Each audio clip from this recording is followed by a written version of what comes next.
Let's call the meeting to order for the afternoon of December 1st. Tony, could you please call the roll? Jimenez? Jimenez? Present. Thank you. Here. Dieppe? Present. Crosco? Davis? Here. Esparza? Here. Arenas? Foley? Aye. Or here, sorry. That's okay. Camus? Camus? Jones? Present. Liccardo? Present. You have a quorum. Thank you. If you're able to, can you please rise for the Pledge of Allegiance? I pledge allegiance to the flag of the United States of America and to the republic for which it stands, one nation, under God, indivisible, with liberty and justice for all. Thank you.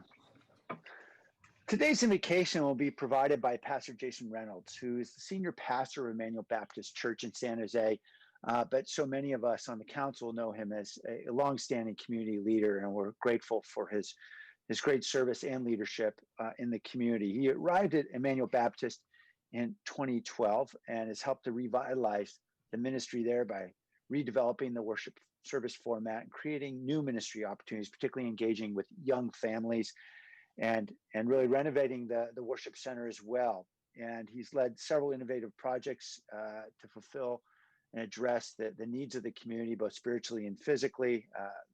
The Labor Day gas buy down, the 3x3, 3-and-3 Pentecost worship service, Emmanuel Care, several initiatives. And he's received a lot of awards from the California legislature and the African American Community Service Agency. He's been at the forefront here in San Jose on our efforts to improve the transparency and accountability of our police department. And he's been the forefront of that partnership as a member of the Community Advisory Board to the Chief of Police and a community trainer for the Department on Procedural Justice and a founding member of Claiming the Beloved Community Association with the People Acting Community Together, or PACT. Pastor Jason is happily married to Pache Reynolds, and they have two sons, Jaden and Jason. And he is partnering with Santa Clara County now on a COVID testing center.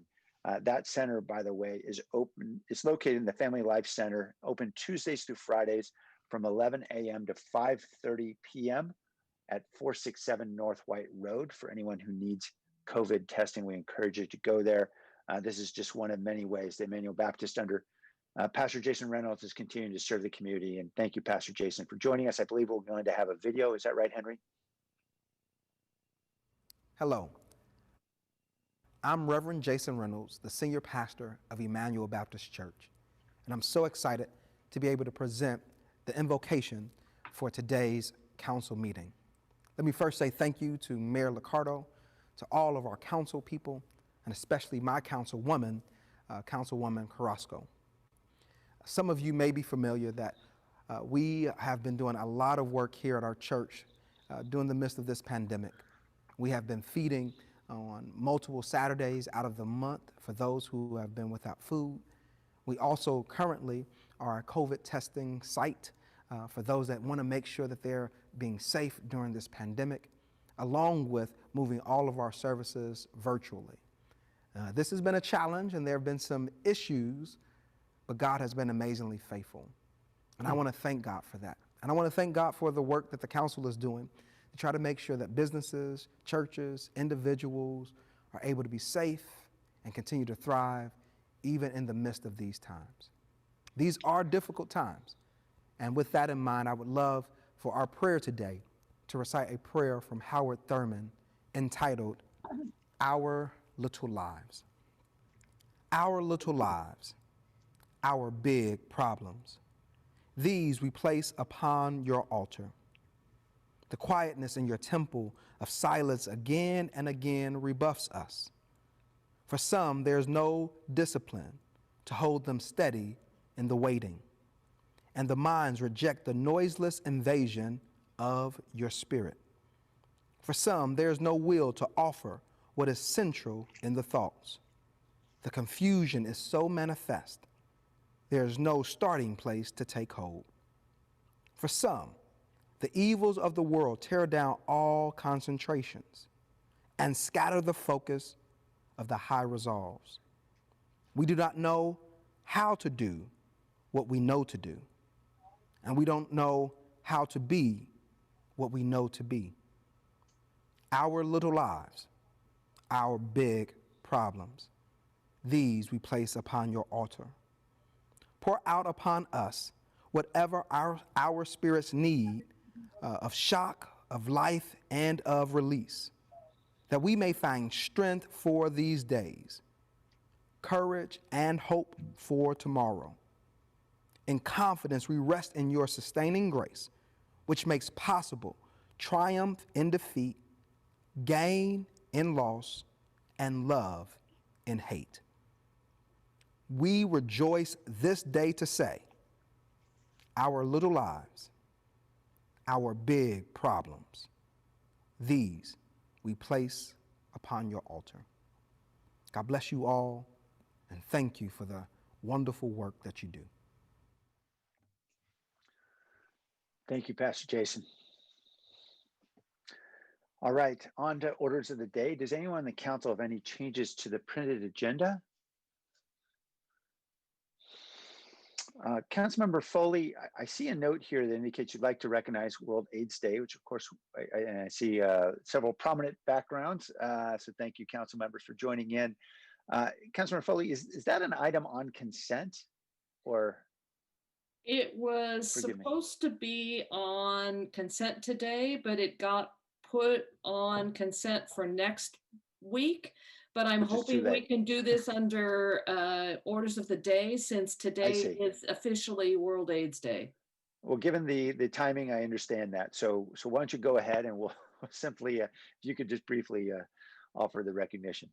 I will do that. Thank you. And thank you to Councilmember Perala for sharing this opportunity to recognize World AIDS Day. Thank you to the Santa Clara County World AIDS Day Planning Committee. And I'd like to share a few thoughts with you. Let us reimagine our future. Today is not about the sadness that many of us experienced in the past by losing loved ones who've passed because of AIDS or HIV. But let's focus on the hope that we have today, that we may defeat AIDS once and for all. Tonight, Councilmember Perales and I are honored to light the San Jose City Hall Rotunda red in memory of all those who have been impacted by HIV/AIDS. This proclamation is just one event in a series of events to mark this day of remembrance. I'm grateful for everyone in the community that has stepped up for the years to create awareness of this disease, and in these days of a very different pandemic, to help create awareness of that pandemic as well. But both are vital, and both we must eradicate. Today, I think about the more than 3,400 HIV positive individuals that reside in Santa Clara County, and the estimated 38 million living with HIV/AIDS worldwide, and the nearly 33 million people that have died due to an AIDS-related illness. Many of you have heard me mention before that my brother Tim is one of those nearly 33 million who have passed away. In 1996, I lost my brother to AIDS. He was one of the most creative, loving siblings that I have. I have 5 siblings, and he was the one that was closest to me. In that he used to come down and visit me all the time. We would celebrate together, we would laugh together. He was very talented, creative, musical, and adventurous. But he was discriminated against because of his because he was gay, and later because of his HIV status. I just want to share with you a little bit about where we were in HIV in 1996 and where we cannot go back. And that is when he found out that he had AIDS. It was after a horrible bike accident, and he was tested without his approval. He didn't know that he had HIV until then. Shortly afterwards, he died. I did not know how sick my brother was until my sister called me and said, I need to come home and see him. My brother was in Portland, I was in San Jose. I immediately booked a ticket to come and see him, but I was too late. He died within 48 hours after I purchased my tickets. And to this day, I will regret that I wasn't able to hug him goodbye, give him a kiss. I actually heard him on the phone take his last breath as I was long distance from him. But his memory lives on. His creativity lives on. His musicality lives on through my daughter, Caitlin. My daughter is much like Tim. In fact, my husband and I gave Caitlin his name. Caitlin's middle name is Timothy. She carries with her today his creativity, his joy, his ability to live large in life. I have in my office many pictures of my brother Tim, and they make me smile. I appreciate the opportunity to share those stories with you. I'm heartened by the progress that has been made to create the cocktail that allows those with HIV to live a productive life, and the availability of drugs that is effective in preventing HIV/AIDS. But there is still stigma around HIV/AIDS. Let us ensure that those who are infected are not treated as my brother was in those dark days.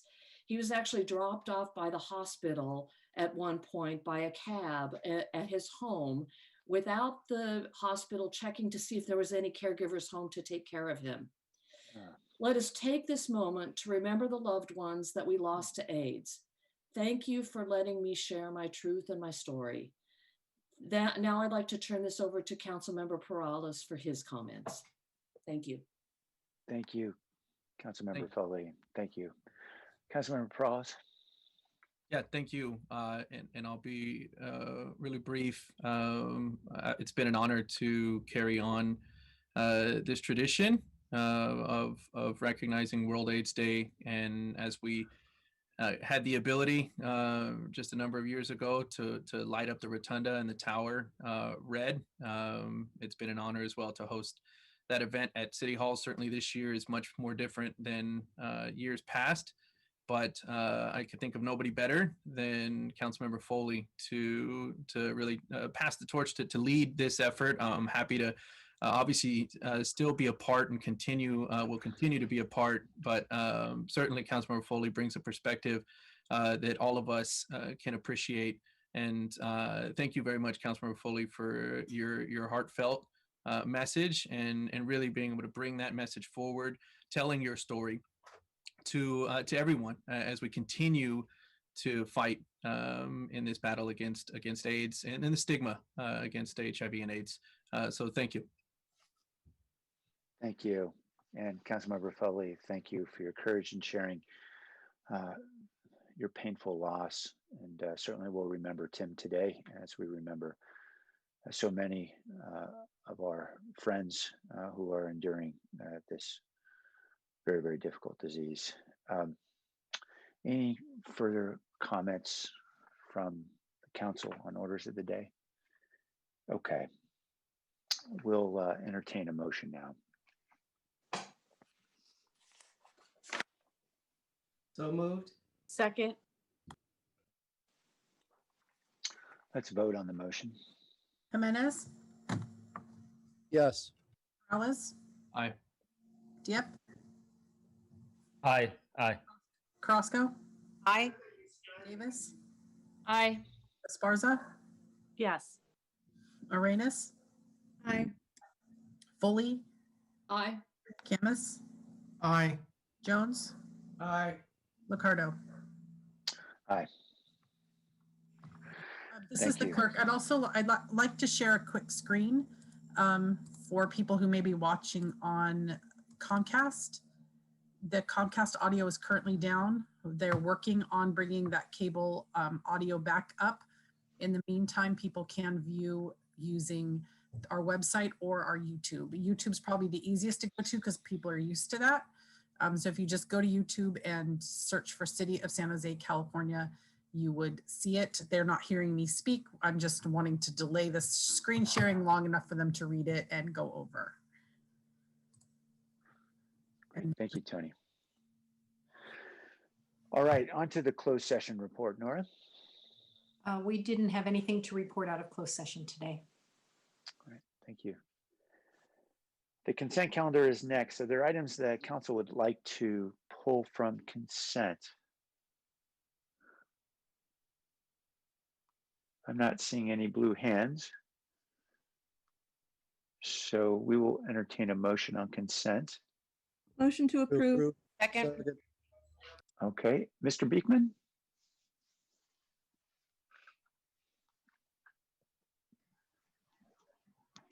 Hello, happy December to everyone. To speak to the PISPIS July and August monthly budget reports in the minutes of item 2.3 and how this item can relate to COVID-19 issues.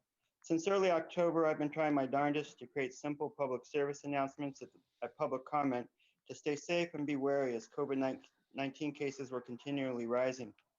I'm still hoping there can be a way we can all more openly talk about the current state of this pandemic and its long-term planning ideas.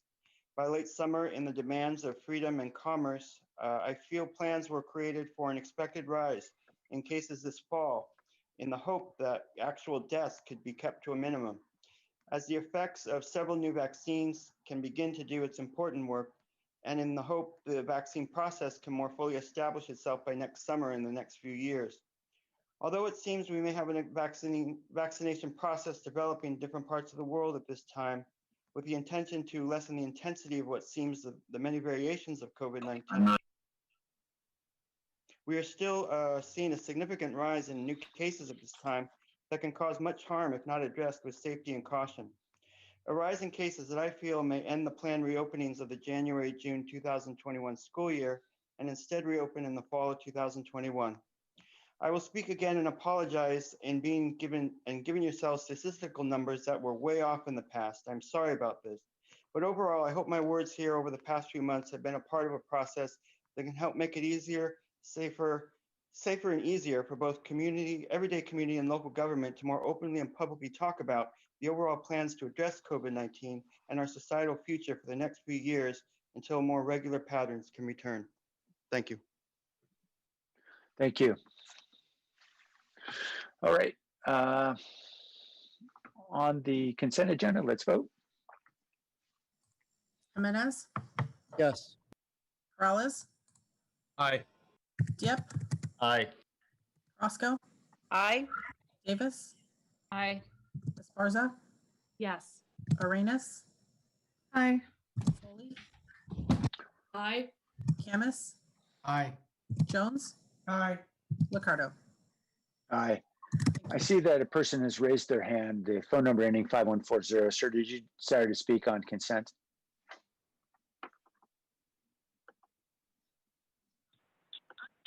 Yeah, happy December, everybody. You know, the city, the mayor gives us news. It just keeps on giving every day.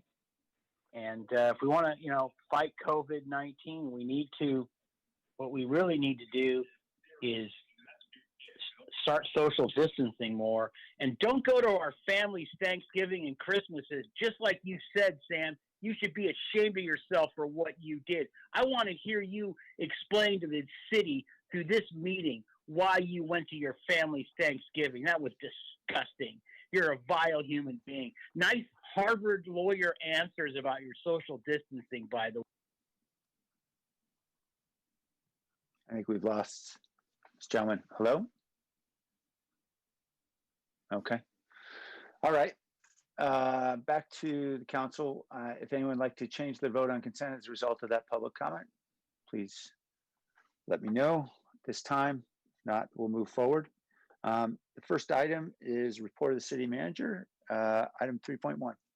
Thank you, Mayor. We have no report today. Okay, thanks, Dave. On to 3.3, which are public member appointments to the Board of Administration for the Federated and Police and Fire Retirement Systems.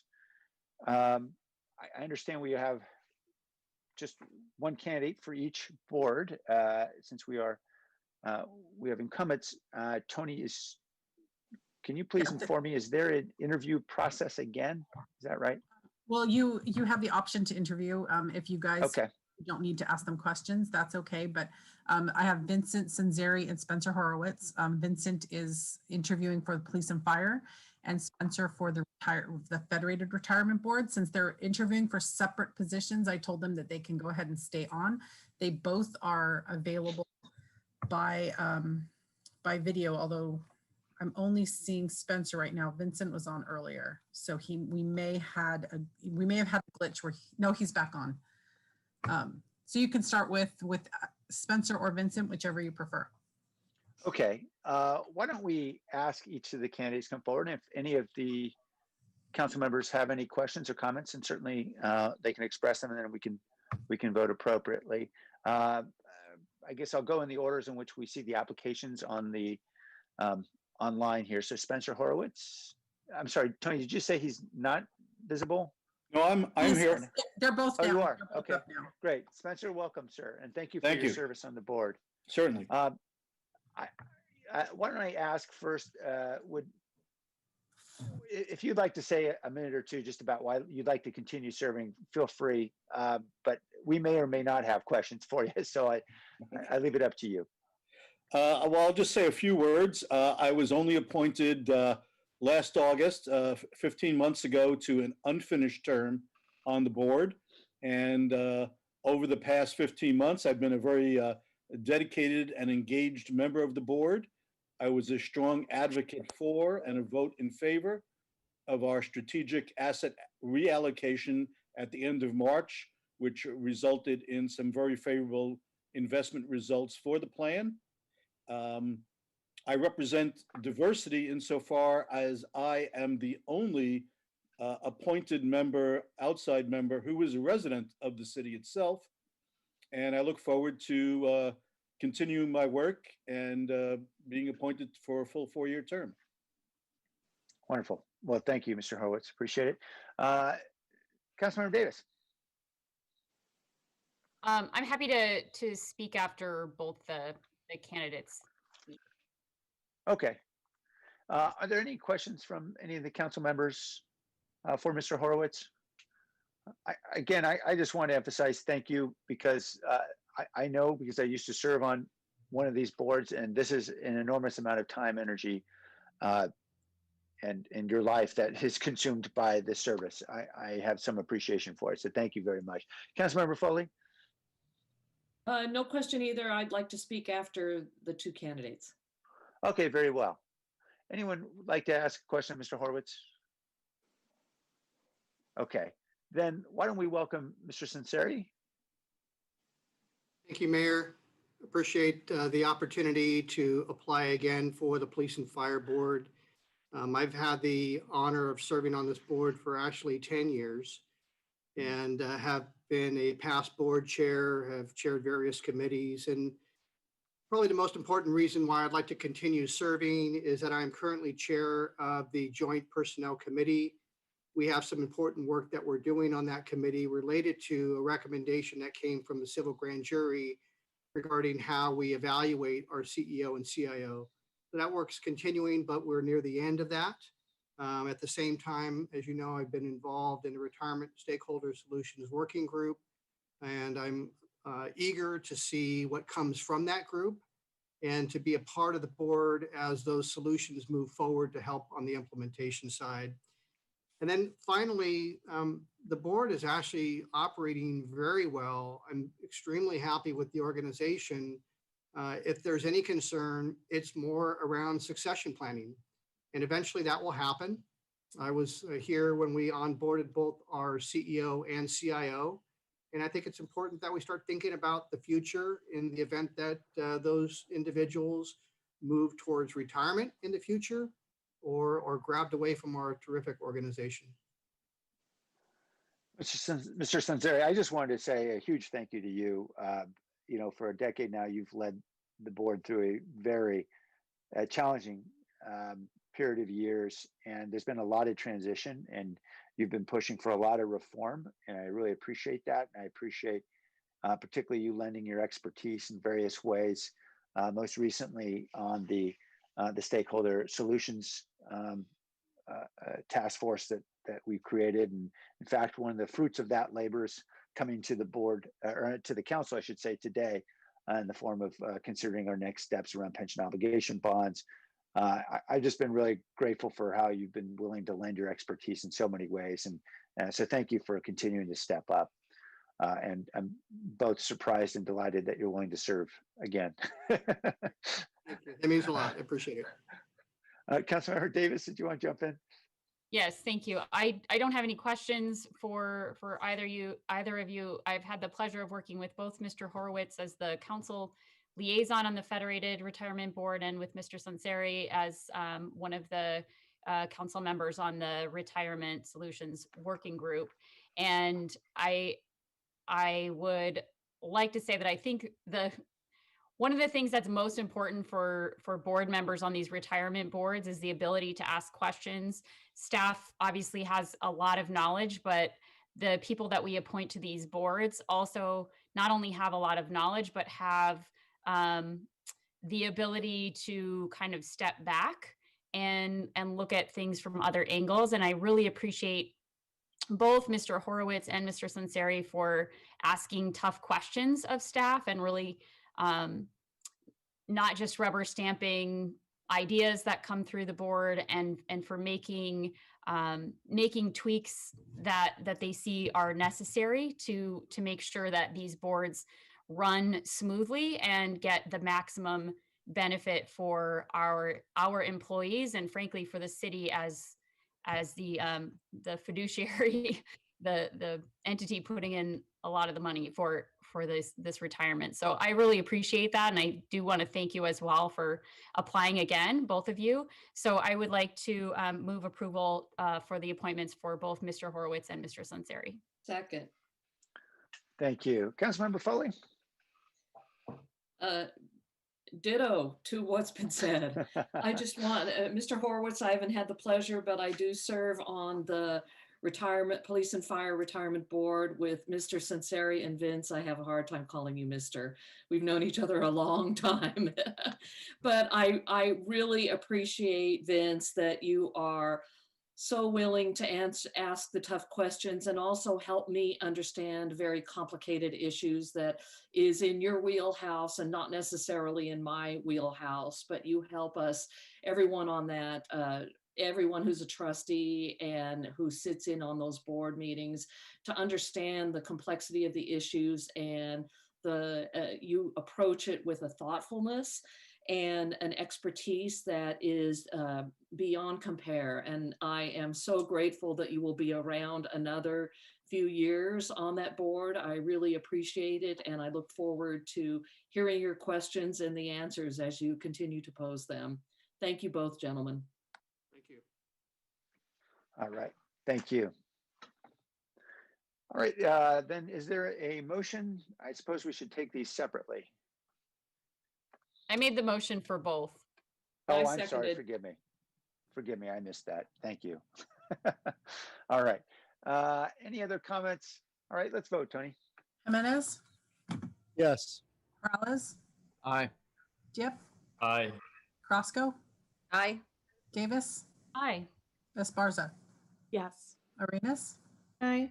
Foley, Aye. Camus, Aye. Jones, Aye. Liccardo. Aye. Thank you. All right. So speaking of pension obligation bonds, we're on to item 3.4, and I believe there's a presentation. Yes. Good afternoon, Mayor and members of the City Council. Julia Cooper, Director of Finance, and I have with me Nikolai Skarloff, Deputy Director of Debt and Treasury Management, and he is going to share the screen with the presentation that is also posted online. So as you may recall, some of you may recall this presentation similar. We've added some additional slides, was made to the Retirement Stakeholder Solutions Working Group back in mid-October.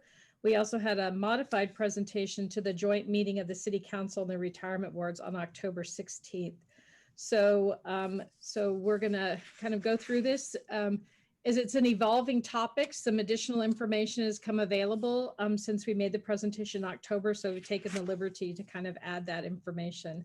So we'll go through a brief background, talk about the city's pension plans, then talk about pension obligation bonds. And then at the back of the presentation, there's some slides that have some links to some literature review, just for your information, if you want to delve into it a little bit further.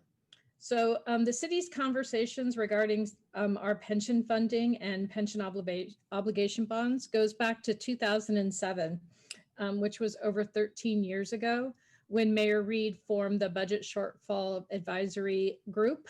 And in March, the city manager formed the General Fund Structural Deficit Task Force. And at that time, back in November of 2008, the city manager released a general fund structural elimination plan, which included a summary of strategies to address the shortfall. So on the next slide, we talk about the prior review of pension obligation bonds. The structural elimination plan made several recommendations. One was to explore POBs as a strategy. Another one was to include an annual prepayment of the city's pension obligations. And then also, we did implement the recommendation on the annual prepayment of the city's pension obligations from fiscal year 2009 through fiscal year 2019, and then restarted that program again in the current fiscal year 21. So in March of 2010, the mayor's March budget message gave direction for staff to analyze the benefits and drawbacks for issuing POBs. So in May of that year, a memo was distributed to the council regarding that direction, which concluded at that point in time that POBs were not a viable tool under any scenario to address the fiscal 2011 shortfall. The general stock market conditions weren't right, even if the council was willing to assume the risk of a financial loss. There was the court validation process is rather lengthy. That memo also provided specific caution on market volatility and concluded that further exploration was needed. We have attached a copy of that May 2010 memo to the end of the presentation. So on the next slide, on slide 9, wanted just to kind of give a snapshot looking back in time in 2009 when we were looking at POBs. The funding ratio for the federated plan was at nearly 71%, and for police and fire, about 87%. And as we look forward 10 years to 2019 on the next slide, things didn't improve at all. The funding ratio now for the federated plan is at 53%, and police and fire at 74%. And we've also seen a significant increase in the UAL as a percentage of covered payroll, increasing in the federated plan from 226% to 629%, and in police and fire from 154% to 544%. So it's important to note that the changes in the unfunded actuarial liability are impacted by a number of different levers. It includes changes in benefits, changes in assumptions that the two retirement plans look at on a regular basis in terms of demographics, the age, number of employees, retirement age, the mortality rate, compensation changes for our employees, and then the number of retirees and beneficiaries. And then finally, investment returns, both those gains and losses. It's important to note this presentation was put together before the federated board approved a decrease in the discount rate at their meeting, I believe 2 weeks ago, from 6.75 to 6 7/8. We expect the police and fire plan is taking up their assumed rate later this week. So this next slide provides a graphic illustration of the historical earnings and the discount rate over time for the federated plan. And the next slide shows the similar information for the police and fire plan. So when looking at all this information, the direction is to kind of explore pension obligation bonds. So we're going to go through, and Nikolai's going to give the bulk of this next part of the presentation, but kind of on slide 15, just summarize what are POBs, how can they save the city money, who's issuing them, what are the benefits and risk associated with them, and what strategies can be used to help mitigate that risk. So with that, I'll turn it over to Nikolai. Good afternoon, Mayor and council members. Essentially what a POB is, a pension obligation bond, is a taxable bond that we can issue in the marketplace to fund a portion or the entirety of our unfunded actuarial liability. And in turn, that allows us to inject those proceeds into the retirement system and invest those funds in a mix of investments. And in lieu of making contributions to the pension obligation, to the pension plans for the UAL, the city instead makes payments on the bonds. The bond market is willing to accept bonds for long periods, up to 30 years. The key to this is that we're taking our more fluid, unfunded liability and replacing that with a fixed and certain annual debt service payment. And as I said, the unique dynamic of the municipal bond market is that A, the investors are willing to invest those funds for long periods, again, up to 30 years. Unlike the corporate market where you pay a bullet rate, we pay shorter rates over time. That results in a lower overall rate on the bonds. And at this particular time, interest rates are very low. So for example, in October, our team closed a $355 million taxable municipal bond for the refinancing of this building, City Hall. And those bonds matured in 2039, had an average life of just over 10 years, and had an interest rate of only 2.38%. Later that month, we closed a second taxable bond with a longer maturity in 2051. And so that was an average life of 19 years. And those bonds had an interest rate of 3.31%. So as you compare those rates to the rates that Julia was just talking about as a discount rate, you can see the big comparison. And that's why taxable bonds are being used more and more to fund pension obligations. Turning to the next slide, local government in California, as you well know, is subject to constitutional debt limitations. Most often when the city borrows, we're borrowing under either the lease exception, as we did for the last two transactions, or under the revenue exception, for example, for the airport or the regional waste facility. POBs fall under a different exemption for obligations imposed by law. The first ones were issued in 1986 and 1985 for the city of Oakland. Subsequent wave of those were issued in 1994, beginning with Sonoma County. But each of those has been subject to a judicial validation in court. So it's in essence, the entity, in this case would be the city, sues itself to get the courts to declare that the obligations have been validated. And then once the appeals period runs, which is now at 30 days, those obligations then can be sold in the market.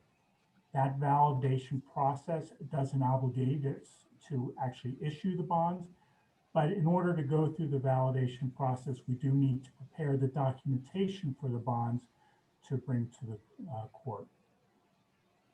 So if we take a look, who is actually issuing POBs? POBs have been issued nationally and here in California. Over the last 10 years, there have been 6.3 billion of those, and more than half of those have been here in California. According to a book on POBs published by one of our city attorneys, city law firms, among counties, Alameda, Contra Costa, Imperial, Los Angeles, Mendocino, Merced, Orange, Sacramento, Sonoma, and San Diego have all issued. And then among cities, Fresno, Long Beach, Oakland, Pasadena, Richmond, as well as the state of California have all issued POBs. And this year has been a particularly active year, and even more have been added. Some POBs are backed by override taxes. In other jurisdictions, they've used lease revenue bonds to help fund that. But in all cases, the borrowing rate has been lower than the discount rate assumed by the pension system. California local government in particular has been using POBs, and with municipal bond rates at historic rates, in fact, all rates are near historic rates, we're now going through another wave of POB issuance. And to the next slide, you can see that peak and valley in issuance of POB bonds, and that's very much tied to where interest rates have been throughout this period, according to information from the State Treasurer's Office. Turning to the next page, we provide you with a list of those POBs that have been issued just in this past year, from the $722 million POB issued by Riverside County. They issued those as 18-year bonds, to 30-year bonds issued by many other cities. The rates on each of these bonds, as you can see, is different. It depends on how long the bonds are, what the credit of the individual issuer is, and other factors that affect supply and demand at the particular time the bonds went to market. Since our presentation to the working group and to other members of council, S&P released this report. S&P Global Ratings rates the city, but they published a report about 20 of the largest U.S. cities, and of course that included the city of San Jose, which feature prominently in this report. And one of the key aspects of their report was taking a look at annual fixed pension charges. The report noted that our combined pension payments represent the city's largest annual fixed payment, larger than all the bonds that the city has issued. And page 24, S&P compared San Jose to other cities.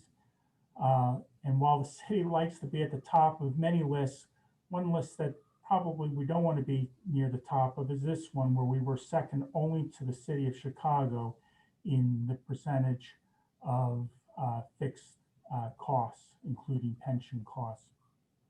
So this is one of the reasons why a number of cities have turned to POBs to save money and to reduce those costs.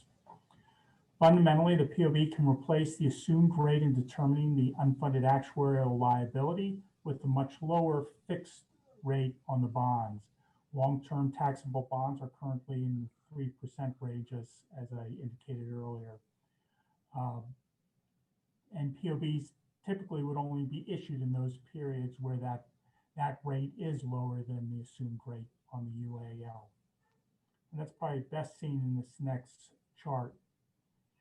If we assume a POB borrowing rate for 30 years, in this example of 3.11%, and remember that's determined by the market and a number of factors at any given time, we can see how our savings would compare over time to the discount rate. We've shown a rate here of 6.75%, and as Julia noted, we would note that the rate on our funds has just been lowered slightly. This next chart is designed to give you an indication of the monetary advantages. Our financial advisors have run various scenarios of what those savings would be on both an annual basis and a present value basis. And as you can see, there are significant savings. So for example, if we assume that our pension obligation bond was $250 million at an average rate of 3.11%, the average annual savings would be $6.6 million a year, assuming we achieve the 6.75% earnings, and the present value savings would be $118 million, and that can be scaled based on different bond sizes. And with that, I'll turn it back to you, Julia. Okay, thank you, Nikolai. So, in looking at this, we say, what are the potential benefits associated with issuing POBs? So, we would obviously see initial reduction in the UAL, and that would be given the magnitude determined by the percentage that was funded with the POBs. We would have savings through lower debt service payments, those fixed rate payments to the bondholders, as compared to what the city would otherwise contribute to the pension plans in order to amortize that UAL. The market timing can have a positive impact on the long-term economics. Investment gains above that bond yield early in the term can result in a pension surplus that helps provide a cushion against future market declines. And then also the time value of money, that POBs accelerate the investment of those funds, thereby increasing the compounding of the earnings. But with any benefit, there's also risk. So on the next slide, the investment risk is the principal risk that you see in doing a pension obligation bond. That if the pension plan earns less over the life of the bonds than the interest paid, then it becomes a net cost to the city. Additionally, market timing greatly impacts the long-term economics because POBs result in this lump sum investment by the pension system that would otherwise have been paid to invested by the pension system over time. And then additionally, kind of the counterpart to investment earnings early in the life, investment losses early could contribute to a new unfunded liability and may require years of future gains in order to reach that break-even point. The other risks you have are, overfunding that can happen. Changes in our, with the measures that were approved by the voters, any increase in benefits has to be approved by the voters. But then you also have the credit risk in terms of how the rating agencies may look at POBs, especially if the issuer, the city, is doing it in an environment of fiscal distress. It can be viewed as a credit negative. And then also the loss of flexibility. Those borrowing rates are set for 30 years unless refinanced if interest rates become lower over time. So on this next slide, this is new from the presentation we made in October. We just thought it was important to kind of bring forward to highlight the Government Finance Officers Association and their advisory that they issued back in January of 2015 with respect to providing some advice that basically tells issuers that they shouldn't issue POBs and that if they are, they should do it with great caution. So they put these advisories out as guidance for the tens of thousands of local issuers that are members of the Government Finance Officers. So they recommend that that issuers don't issue POBs for many of the reasons we talked about the risk associated in earlier slides. With respect to interest rate being increasing the liability over time. They also, in the past, a lot of POBs had complex structures with derivatives that could increase the risk to the issuer. Increasing the jurisdiction's debt burden by issuing taxable debt and using that debt burden that could be used for other purposes. POBs sometimes are structured with deferred principal amortization, and that, again, as you mentioned, rating agencies don't necessarily view it as a credit positive. But in looking at some of their advisories, the market and the environment has changed over the last 5+ years. So back in 2015, while this is true, there is the continued decline in bonding rates have made this differential much greater. So rates have fallen dramatically. And so now we're looking at a bonding rate of about 3.5%. With respect to swaps and derivatives, the city really, in looking at issuing POBs, is only evaluating fixed rate bonds, and the city doesn't use swaps or derivatives in any of its debt issuance. And then looking at taxable debt, this is really uncertain because the POB is replacing that pension liability with bonded debt, as we talked about a little earlier, and that we're expecting to reduce that fixed rate payment, which then frees up financial resources that could potentially help repay those obligations faster if we chose to do so. And then typically issued without call options. The taxable market has really changed in recent years. And taxable bonds now, taxable munis do mimic tax-exempt munis. And in our recent 2 taxable deals we did for the City Hall refunding and the ICE Center, we had 10-year par calls on both of those transactions, which is common with tax exempts as well. The POBs, frequently structured, defers principal. That's not true. The city wouldn't consider extending the term of repayment, and that we would look at it as a way to accelerate our funding of our unfunded liability. And then the rating agencies, not being a positive is not necessarily a negative. So recent rating reports kind of indicate that the credit rating agencies are taking a more neutral position on POBs. So ways that the city could use to help mitigate that is obviously issue less than 100% of the estimated UAL, so that minimizes that lump sum payment. Consider issuing POBs over multiple years, assuming there's favorable market conditions. So that would represent kind of a form of dollar cost averaging to help mitigate those market timing risks. Also, to ensure that there's an adequate spread between the borrowing and the assumed rate, earnings rate. Back in 2010, when we looked at it, there was basically those 2 rates were right on top of each other. As we've seen in the presentation, those rates now between the assumed earnings rate and our borrowing rate, the spread now is nearly 300 basis points.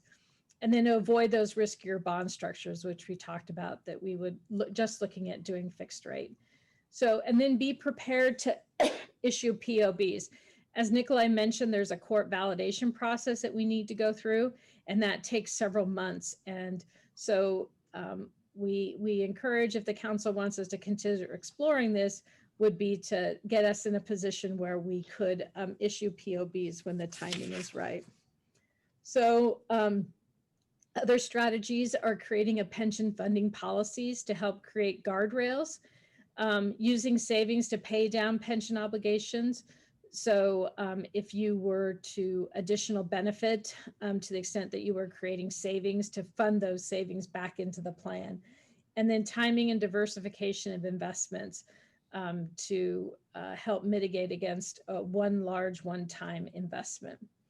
So, in conclusion, the full effect of issuing pension obligation bonds can really only be tallied at the final maturity of the bonds when you can compare the actual investment performance of the retirement plan. So while it's an opportunity, we kind of don't know the punchline till you get to the end. So as I mentioned at the end of this presentation, we have some slides that just have links to additional information, the May 2010 memo to the City Council.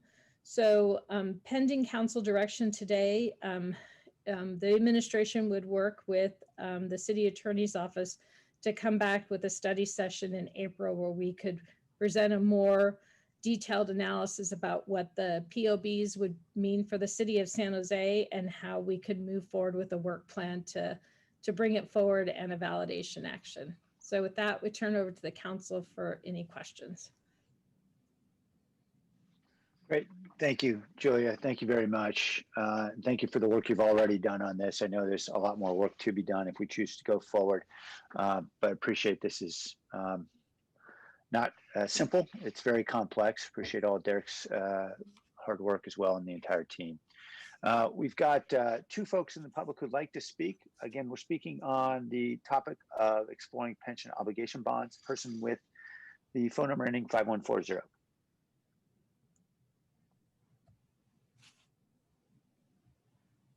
Sir, your device appears to be muted right now, so we're not able to hear you. If you could unmute your device. All right, you seem to be still having challenges with that device, which appears to be muted. So why don't we come back to you, Mr. Beekman? Hi, thank you. Thank you for allowing me to speak on this issue. I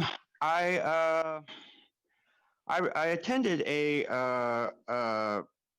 retirement board meeting of police officers and the federated employees a few weeks ago, and it was a really interesting learning process for myself. And I learned there, interestingly, there was a debate about the future, how to talk about the future of inflation into 2021 and 22. And there was a debate how legitimate to consider it. Will it be a factor in planning? You know, one side was saying no, it will not. That was the main lecture of the meeting, and then there was debate on that subject. I took that into consideration about POA issues and how to consider their COLA ideas, and maybe they're not as needed and necessary if there's not going to be inflationary worries for next year. There's a lot of factors that you have to consider about POA COLA for the next year, and I hopefully that can help in some way. I would like to simply thank David Sykes as a city manager back in June. He offered the idea that the POA process, if we work on it and consider it, it can be an open process. And that is not just important for people like myself as the public who can attend now, somehow better participate in the meeting process, but also to city government who, you know, like all the work that's going on in San Francisco right now, they're a bit confused. They're not quite invited to their meeting process. And David Sykes has found ways to ask how to allow that. And that's incredibly important. Thank you for that work and effort. Thank you. Thank you, Mr. Beekman. Going back to the individual with the phone number ending 5140, I believe you put your hand down. So I assume you're still working out the challenges with that device. So we'll come back to council. Councilmember Davis. Thank you, Mayor. And thank you, Nikolai and Julia, for your presentation. In looking at this, I just have a few more questions. I know I've already seen this presentation a couple of times, but I'm still just really want to make sure that I understand this completely, or as completely as we can before we get a full study session on it. When you're talking about preparing the financing documents, is there so that we can be ready when market conditions are right for us? I am sympathetic to that. I'm wondering, is there an expiration on those, or how often they need to be updated? It's my understanding, Councilmember, once the council approved the base bond documents and they were validated by the court, they've been validated. So to the extent we don't change those base legal documents, we can issue subsequent POBs like we talked about. It may make sense to not do it all, a big chunk all at once, but do it over time. We would have that validation action in place. So the only thing that would come to council when it was time to do a POB issuance would be the approval of the offering document, which would be the official statement. Okay, and so when we prepare the baseline documents, if we decide not to go forward with that for a year after the documents are prepared, do you think that they would need to be updated because our financial position would have changed in that year? No, because the base legal documents don't talk about our financial position. They just talk about the mechanics of actually issuing the bonds. The financial position of the city is what's disclosed in the offering document, and that's what would come to council, which would be the approval of the size and the disclosure document. So that's that bit. Every time you approve a bond issuance, usually when we bring it to council, we bring you the legal documents and we bring you the offering document.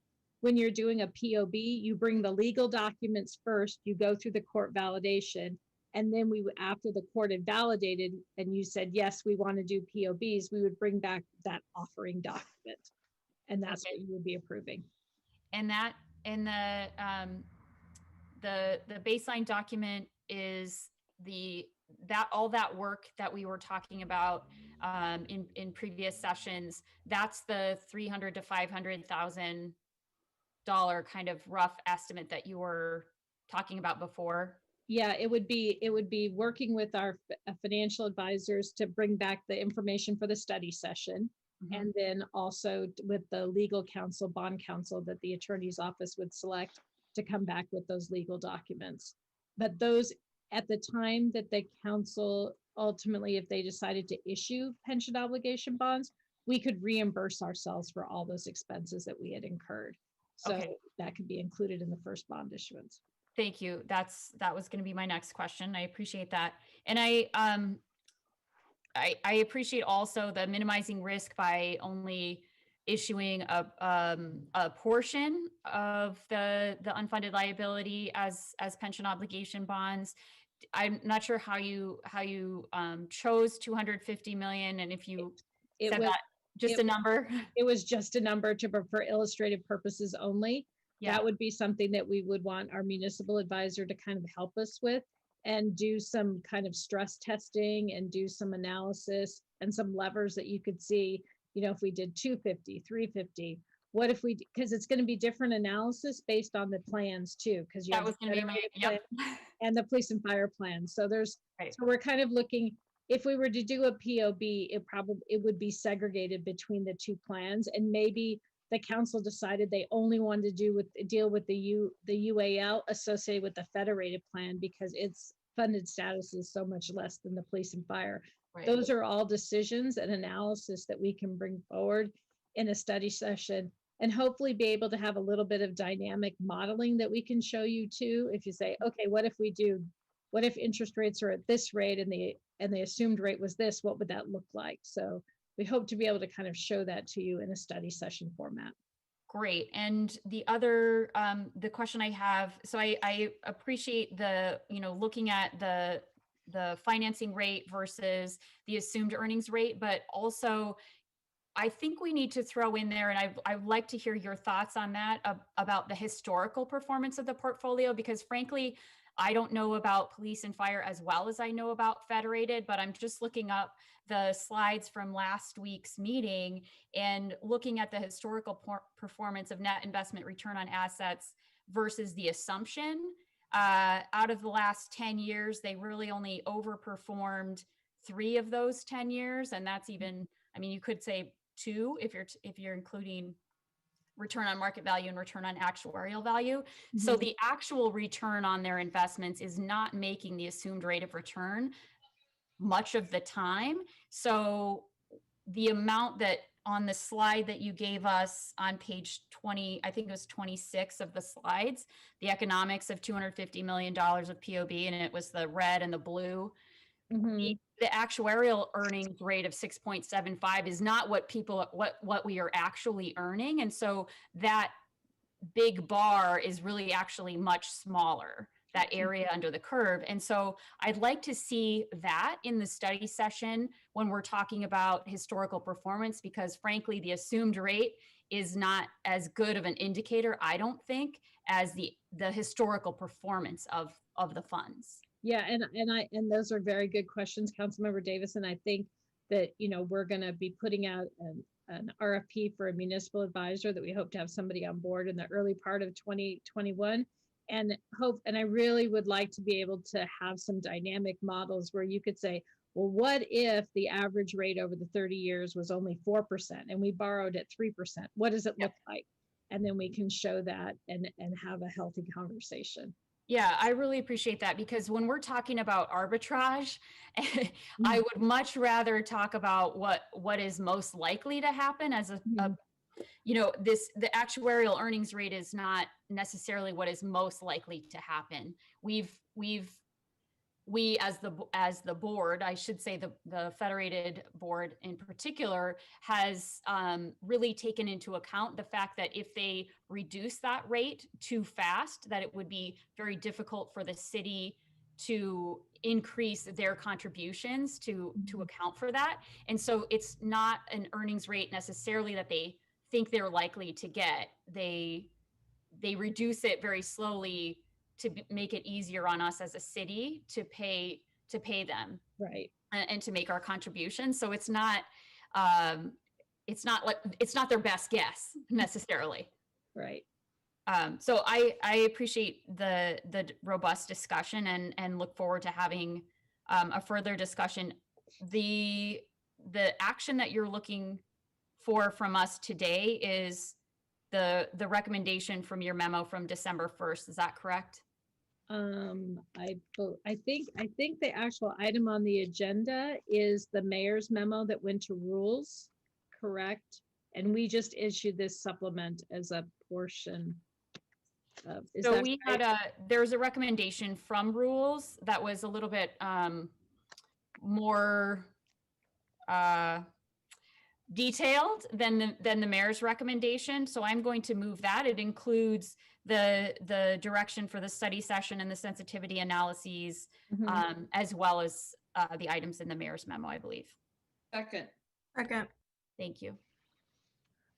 Thank you, Councilmember. Councilmember Perales? Yeah, thank you, Mayor, and thank you, staff.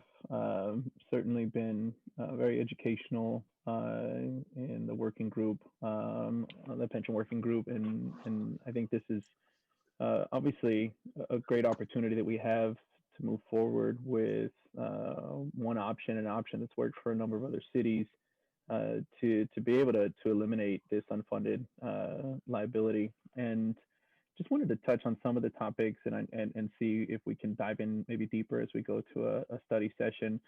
But first off, I think being prepared for issuing pension obligation bonds is certainly something, a no-brainer, something we should absolutely be doing, considering that we don't have to actually, pull that trigger. We just have to be prepared. And I think that this gets us prepared, especially when we know that timing is really the biggest factor in regards to the success of a pension obligation bond.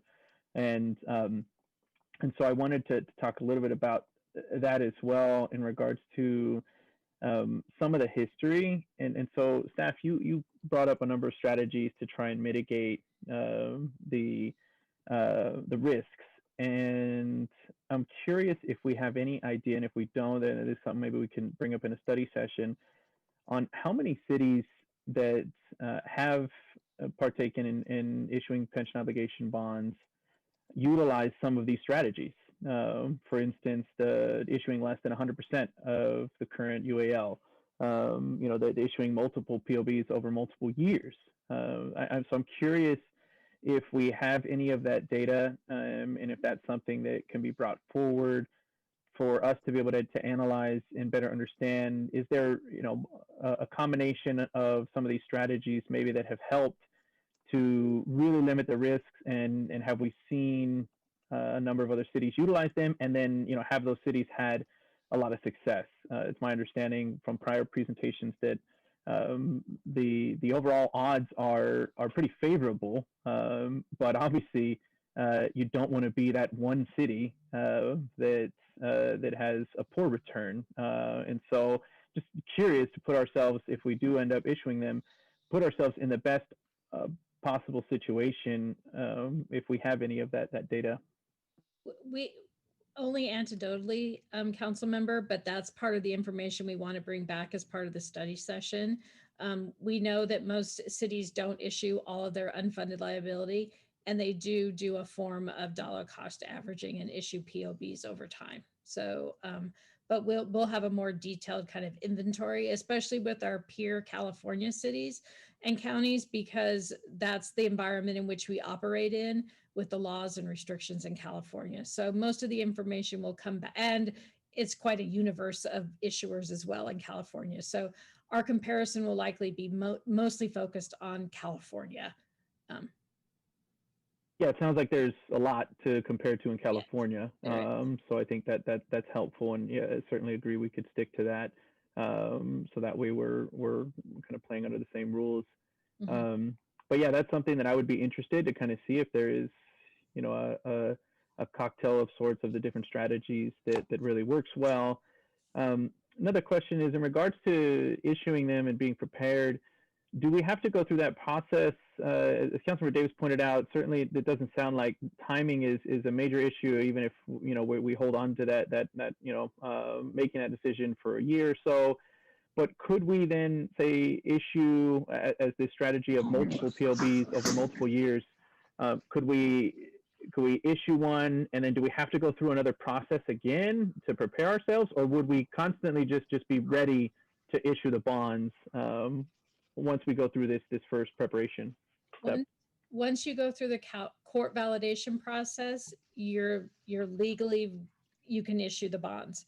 The only thing that the city only, I say only, is prepare that offering document. It's that official statement that looks like, here's one from when we just did, you know, big one. And see how big it is. It's putting one of those together that takes a lot of time, but the legal documents are in place. So every time the council asked us to issue POBs, or we had done some additional analysis and came back to the council and said, I think now's a good time to do it, it would take us a period of time to put that big offering document together, because it tells the investors what is our current financial position, what's the current position of the pension plan, and then bring that back, and that would be the document you would be approving. So okay, great, yeah, helpful, and again, I definitely think we're on the right path, at least in preparing ourselves and then educating the full council on the risks and the potential rewards of taking this step. And so look forward to the study session. Thanks. Thank you. Councilmember Camus. Thank you, Mayor. And, you know, I agree with Councilmember Deb Davis's line of thinking. And so measuring success doesn't it's not a measurement. I don't think we should measure success on the basis of the arbitrage between the interest rate of the bonds versus the interest rate of the rate of return, the assumed rate of return. More so, I think we should be measuring on the success of the investments, and what I'd like to see in a study session. I realize I won't be here, but as I always do, I'd love to see an actual success story and a story of a non-success, and you know, the worst case scenario and the best case scenario. I think it's only fair to look at both scenarios, and if you can include that in the motion, Councilmember Davis, I would be very willing and happy to support the motion on the floor. Yes, I'm happy to add that to my motion. So that's in addition to the analyses that you'll bring forward, Julia, at the study session. yeah, we can definitely talk about where it's worked well in some jurisdictions and where it hasn't, and why those jurisdictions where it hasn't worked, what were the reasons for that. Yeah, thank you. And thank you, Councilmember Davis. I think the council needs to walk in with eyes wide open and looking at both the positives and the negatives on this issue clearly, and real live examples. I think way to go about that. Thank you. Thank you. Councilmember Vice Mayor Jones. Thank you, Mayor, and thank you, Julia, for this presentation. This is a very intriguing proposition. Obviously, there's some, you know, significant concerns about risk, and I want to get a little bit more detail and context in terms of how you're going to present this information to us in April to really gauge and assess our risk tolerance. I know that you're going to do a sensitivity analysis and some other stress tests and some other tools that you're going to use to present. But can you kind of walk me through exactly how that's going to be presented to really gauge our risk tolerance? Because if it's just pure data without some type of, you know, quantifiable benchmark in terms of our measuring our risk tolerance, I'm trying to figure out how we would be able to make a fully informed decision on whether to move forward with this initiative. Yeah, I mean, I think, you know, as I mentioned, we were going to put an RFP out on the street for a municipal advisor hopefully we can find somebody who's done a lot of this work to help us kind of frame those discussions for you and how they've presented that risk tolerance in other jurisdictions, so we can kind of bring that back to you. So, you know, as I said, just kind of trying to develop some models that we can show kind of dynamically for you what changes if you say, okay, if the plan only earns 3% over time, over the 30-year period, and we borrowed at 3.5, how much worse did that make our situation, as an example? So looking at that and understanding historically what have been the earnings rate for the two plans, and what are people looking at in terms of thinking about long-term interest rates. So there's a lot of variables out there, and we want to do it in a way that can not overly complicated so that it's too technical, but obviously make it in a way that can facilitate decision making and thought process for the council. And I really do hope that when we bring the presentation, it won't just be a presentation like we circulated this one, but maybe there'll be some materials that we can circulate in advance so you have an opportunity to read them and think about them, within the at least 10 days prior to the study session. That would be my goal, so that you have some time to digest it and ask questions. No, that would definitely be very helpful. So when we actually get the presentation with, say, an analysis or a presentation that included, say, probability. So there's a 60% probability of this happening versus a 30% probability of that happening, to gauge our risk tolerance, or to gauge our appetite for being more aggressive in our strategy. Yeah, and those would all be tools that we would hope to bring back for you to consider. Great. Thank you, Julia. That's all I have. Thank you. Councilmember Reyes? Thank you, Mayor. So Julie, I heard you say that, I think it was to Councilman Perales and Vice Mayor, that you would come up with different scenarios in terms of what we could expect. I wonder, and I know we're just talking about POBs at this point, but I know that the city of Torrance and West Covina, in July, just this summer, they approved lease revenue bonds, which leases out the city streets to fund pensions. And they really, I think, are operating similarly as POBs, but can be implemented more quickly. I know that you went through the whole process of how we would get POBs approved. I don't know if that's so much a issue as much as deciding whether we want to move forward with POBs and not the actual process of it. But these lease revenue bonds are implemented more quickly. And is that sufficient of a factor to consider these? Or have you heard about these two cities and what they've been doing? Yes, and I think it would be part of the analysis we could come back with as an alternate proposal. One of the challenges for San Jose would be that the likelihood that our unfunded liability is probably greater than the value of our street system. So that's not good.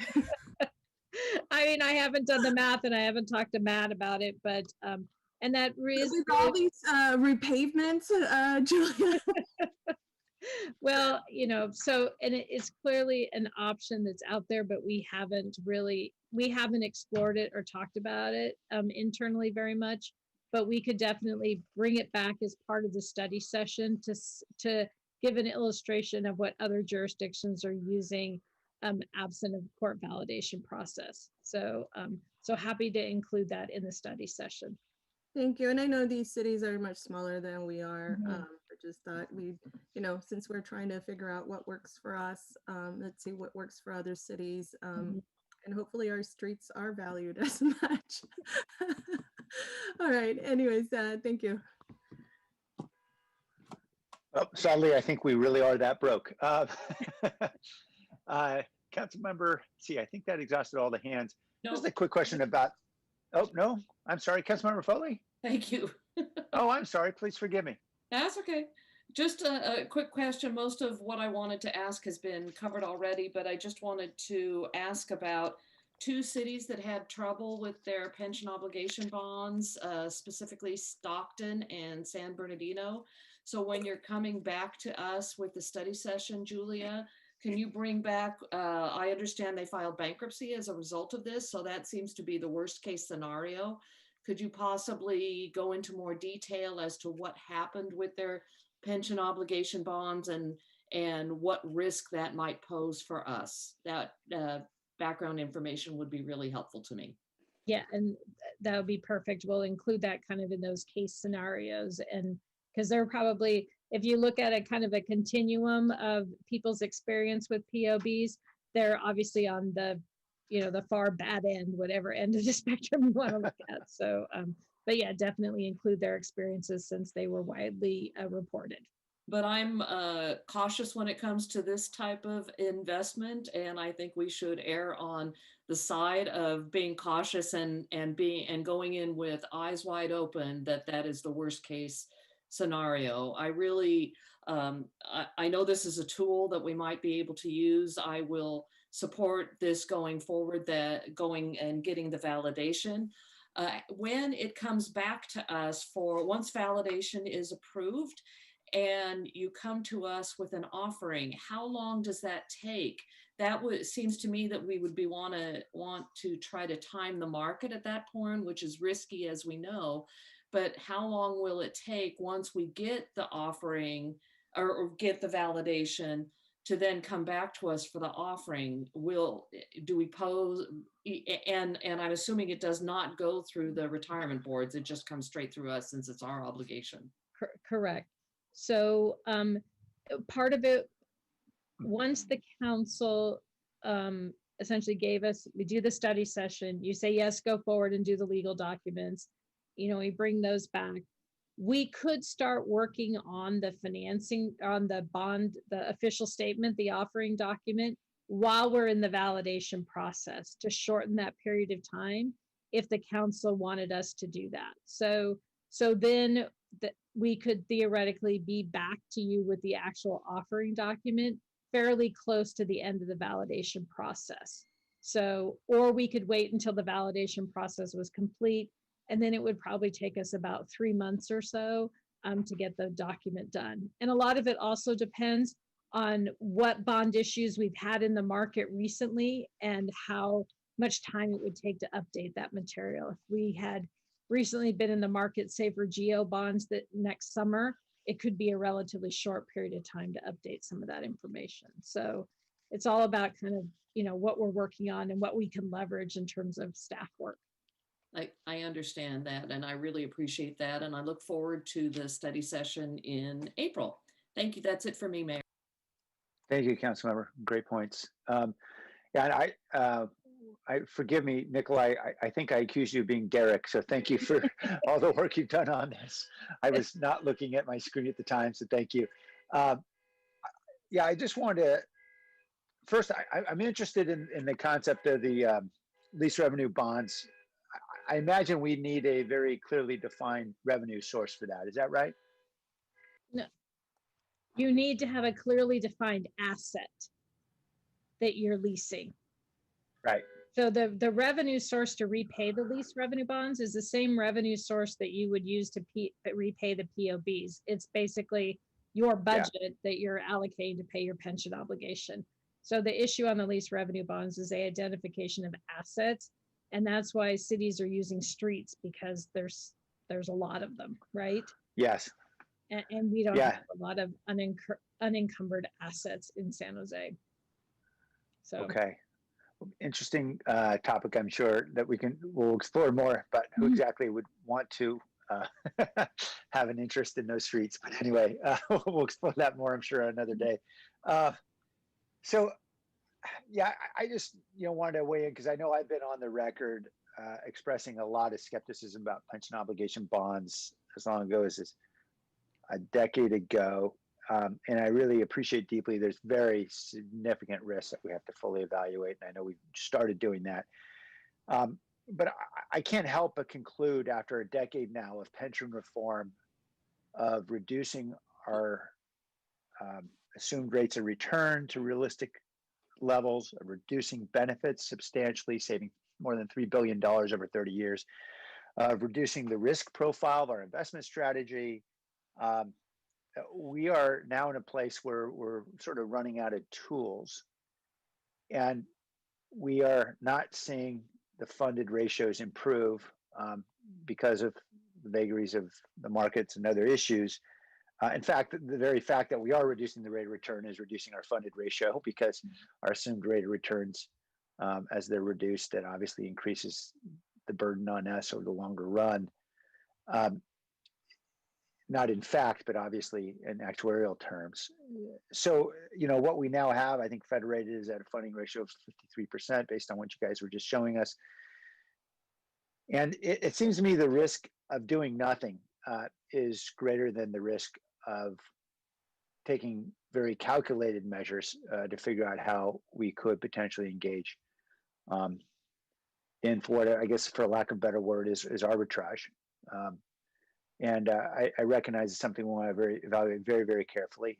But I do think that this is a very different moment than a decade ago, both because of all the things that we've done to try to reduce our unfunded liabilities. And we've succeeded finally in capping any growth in unfunded liabilities on retiree healthcare, which is really important as a result of many of our reforms.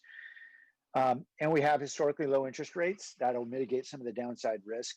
And I would imagine we're probably got a market correction around the corner sometime pretty soon, given what we know is going on now with the economy. And so that probably sets us into a pretty good position to be thinking very hard about doing something like this 6 or 8 months out. And that seems to be roughly a time when maybe we'll be moving further along to a time when we can make this decision. So I think this is the right time for us to be looking seriously at this. And I appreciate all the work that's being invested to get us there. I do have a question, though, about whether it matters which unfunded liability we pick on first. And by that, I mean, we've got unfunded liabilities on 2 different pension accounts. One of them is more unfunded than the other, at least in terms of funding ratios. And then also we've got a retiree healthcare account where the unfunded liability is actually contained as a result of the reforms we passed, because there can't be any new entrants, no new hires can participate in the retiree healthcare. And so I'm just wondering, does it make more sense as a matter of safety or whatever other justification to reduce risk? Does it make sense to target a particular unfunded liability, or are they all the same color of money? There's definitely a difference between the pension plans and the healthcare. So, I mean, I think that's something we can come back with as part of the analysis in terms of, does it make more sense one plan or the other? I mean, one issue is that when you do the police and fire plan, that's all general fund money, right? Police and firefighters are all general fund. On the federated side, it's not just the general fund. We have employees in all sorts of special funds. So the contributions come from other funds as well. So, we can look at that percentage split and think about how that may, where you're trying to get the most kind of bang for your buck. But where are you also concerned about, essentially being able to pay the benefits to retirees in the future? So, but thank you, Julie. We'll make sure we include a little bit about the healthcare in the study session, but it just becomes really complicated because healthcare costs are so difficult to project, and especially the ever-changing dynamic about the Affordable Care Act and Medicare eligibility and those kinds of things. It just makes it a much more complicated analysis. Yeah, fair point. Okay, well, I appreciate your willingness to consider all of these factors. We'll need to consider all of them. All right, then. I believe there's a motion. Councilmember Jimenez? Yeah, Mayor, I just had a quick question, if that's okay.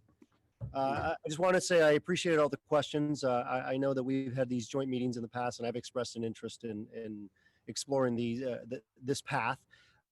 Julia, one question I do have is, and I'm not sure how to quite frame the question, but what I'm curious about is obviously, federated pension plan, obviously all the employees there are made up and sort of reside in these different bargaining units. And so what I'm wondering is, As we go down this path, what is the role, if any, of the different bargaining units and their sort of thoughts about what the city's interested in doing? And I don't know if I don't know if a role exists, I guess, but curious about how we involved some of the employees that, you know, maybe benefit positively by what we're going to be doing. And so, do you have any thoughts? I don't know that I'm the best person to answer that question. I'm kind of looking over at Dave. I know on the retirement stakeholder. Oh, and I see Jennifer Shembry just popped up. I didn't know Jennifer was there, or else I would have directed this to Jennifer. Yeah, but I do know that there are members of the bargaining groups on the retiree stakeholder group. So Jennifer, I see you. Yes. Hi. So the unions, it's not necessarily subject to meet and confer because we have the obligation to fund it. That obligation is the city's, but it's a significant issue we'd want to talk to them about. So we definitely involve them and have a conversation with them about it. They have representatives on both of the boards. They are also on the stakeholder working group. So they're aware of this issue. But when we got down to making the decision, it would be something we would want to talk to them about, but not necessarily subject to meet and confer. Okay, and I'm certainly aware that they have members on the board. I just obviously, I forget the exact number that's on there from Federated, from the employee, from the bargaining units, but I just think it's going to be important that as we go down this road that we're as inclusive as possible, because what I would hate is to go down this road at the very last minute, be getting emails, speakers speaking against what we're interested in doing. I would really like to be part of a process where we move this along and pull the trigger when we think it's appropriate, but have everyone on board knowing, essentially paddling in the same direction. I think is going to be important. So I look forward to that, their participation, even during the study session, if at all possible, right? If we can have someone speak to some of the concerns and some things that we need to take into account as we go down this road, I'd very much appreciate that. And then the other thing along those same lines is just simply, I forget exactly what slide it was, but it showed that there were a number of jurisdictions that have gone down this road over this past year, I believe.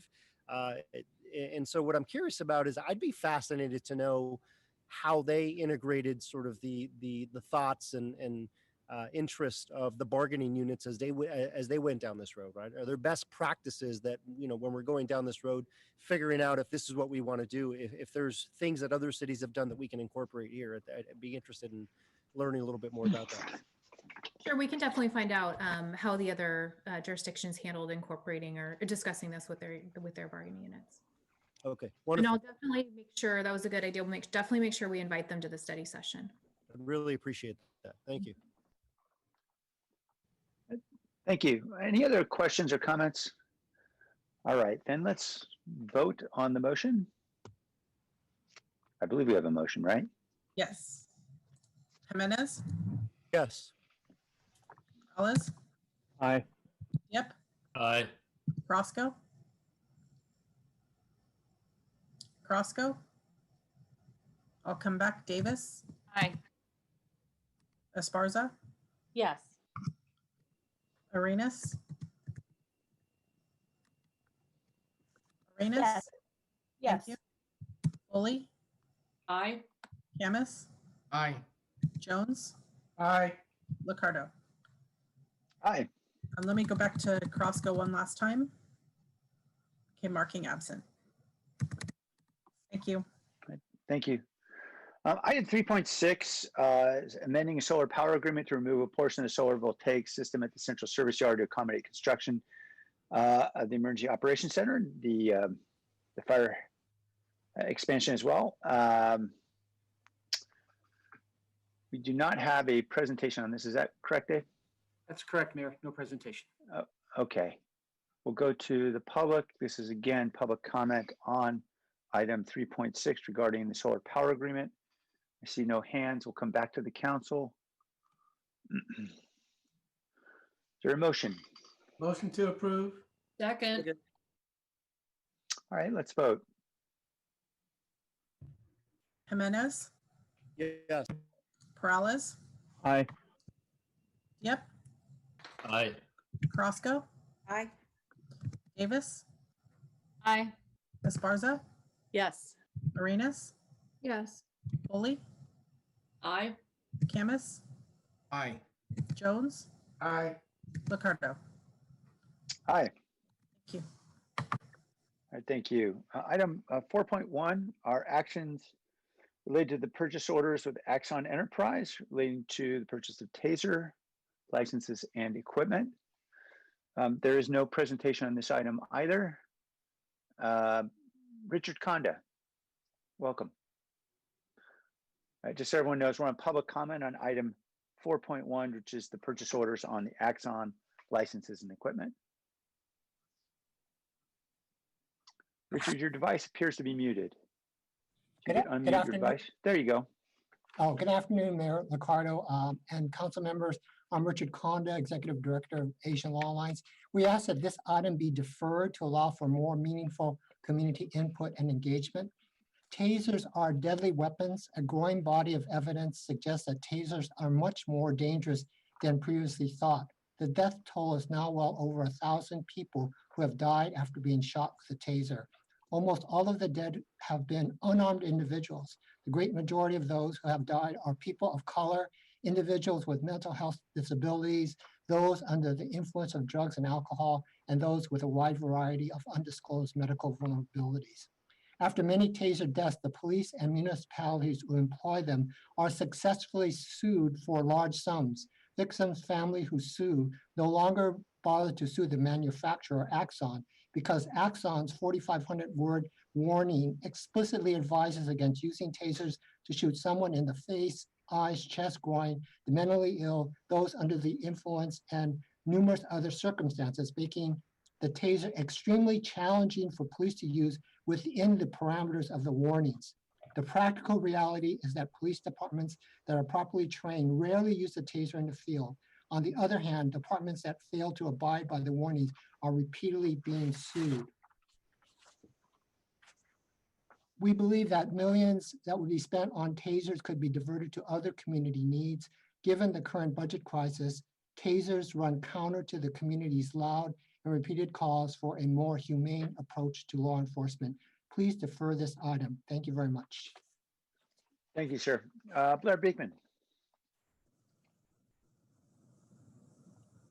Hi, thank you. I felt that was a good public comment, and I would like to second to vote on deferment if possible. For my own words, in how to consider new contract agreements with Axon, it must be noted that Axon is now monopolizing both the body camera and taser industry. I feel a combination of events happened in San Jose between 2018 2020 that may or may not have contributed to a dramatic rise in taser use and other tech equipment by SJPD.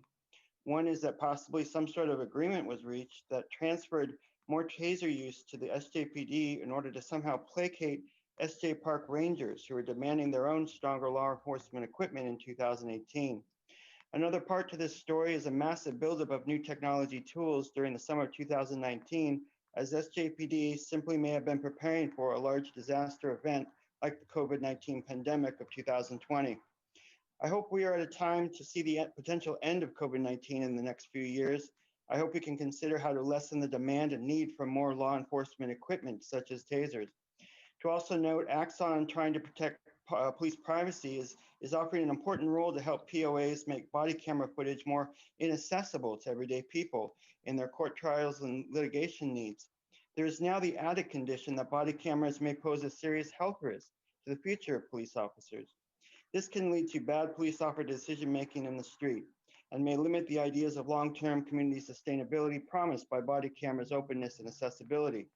Better public accessibility and police health is going to have to be much considered in the next 5 years, and is part of the current ideas of police health monitoring and checks in city council agendas across the country at this time.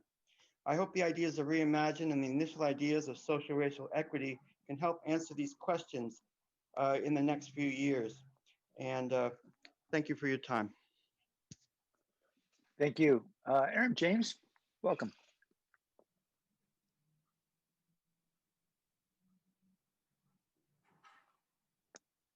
Mr. James, your device appears to be muted right now. And so we're not able to hear you until you're able to unmute your device. Okay, how you doing, Mr. Mayor and Council? Mr. Mayor, you and I and members of DBUG met in your city council office maybe about 10 years ago regarding the risks of tasers then. I've worked with Richard Conda and DBUG on this issue for somewhere between the last 15 to 17 years. This is a request for $5 million worth of tasers over 5 years. This is not the time to do that without having a major taser task force or debate with the citizens of the community. Right now, we're in the midst of a police crimes reform efforts, and tasers don't fit into that. I've read the memo by the police, and I understand it. It's pretty standard, but there's not presentation of the other facts. We're talking about over 1,000 deaths now. You received a lot of materials from Richard and the CJA and all the people that signed on. I hope that you've read those. But here's the key thing. It's a catch-22.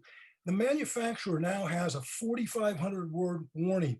When you and I, Mr. Mayor, met 10 years ago, it was about 2 paragraphs. They've shifted the liability because the warning at 4,500 words says, you can't tase here, you can't tase in the face, the ears, the arm, all over the body. You can't tase someone that has mental health related issues, etc. So where do you tase? It's a difficult calculus for the officers to be able to do. The Reuters 7-part series from 2017 to 2018 makes this conclusion. Those departments that really use tasers appropriately and pursuant to the warnings almost never use them. On the other hand, the departments that don't follow those the litigation costs, according to Reuters, are now about $195 million paid out by municipalities.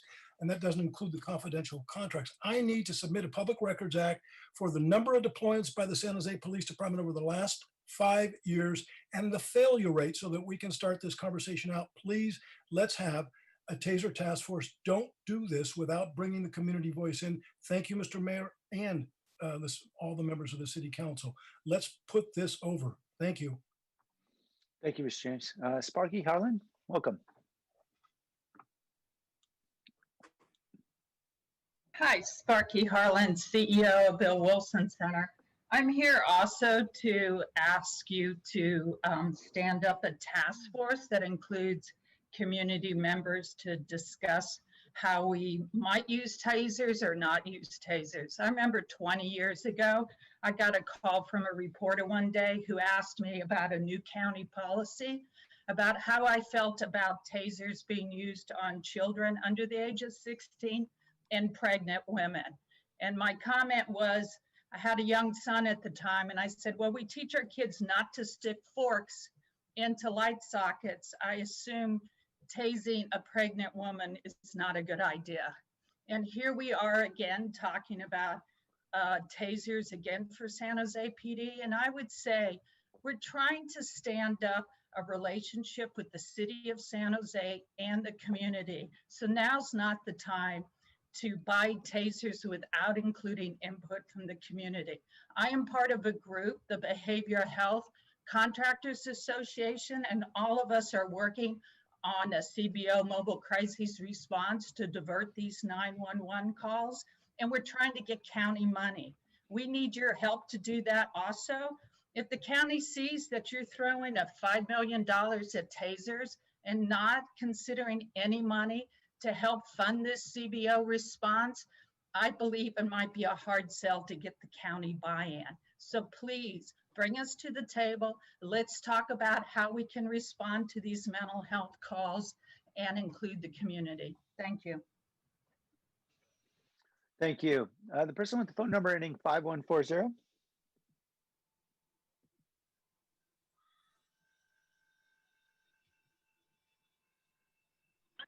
Yeah, I find it ridiculous to give these tasers $5 million. You need to invest in martial arts training, maybe not have police officers look like Dom DeLuise. And I mean, the park police, they don't even know how to use a pen to write a ticket. Their penmen, if you can't use a pen, how are you going to be able to use a taser is what I want to know. $5 million. Everyone look at each other and say $5 million for tasers that are usually deadly. You can clearly see that the police reach for those things first versus using either verbal jujitsu or actual jujitsu itself. Hey, do they use tasers in Japan? No, they use martial arts in Japan. Do they have metal handcuffs? No, they have zip ties. Are they black belts in karate? Yes, they are. but ask the 2-ton policeman that what's he going to do? Is he going to use karate? No, he's going to use the taser and shoot it at someone's crotch. That's what he's going to do. Okay, so you guys need to. The police department needs to completely revamp their training and go for martial arts. And guess what? Half the time these stops and these shakedowns, they're unnecessary. And I think you're kind of seeing less and less of it because it's a joke. And we saw what happened with George Floyd. There was no reason to detain the guy, do anything, right? Over a $20 bill. Can you imagine this whole thing, resulted in that? So you guys need to get your act together down there. You don't know. They don't know what they're doing if they need to use tasers. I can tell you. And San Jose Police Department, worst police department ever, by far ever. You're going to hand them $5 million worth of tasers? I vote no. Thank you. Veronica?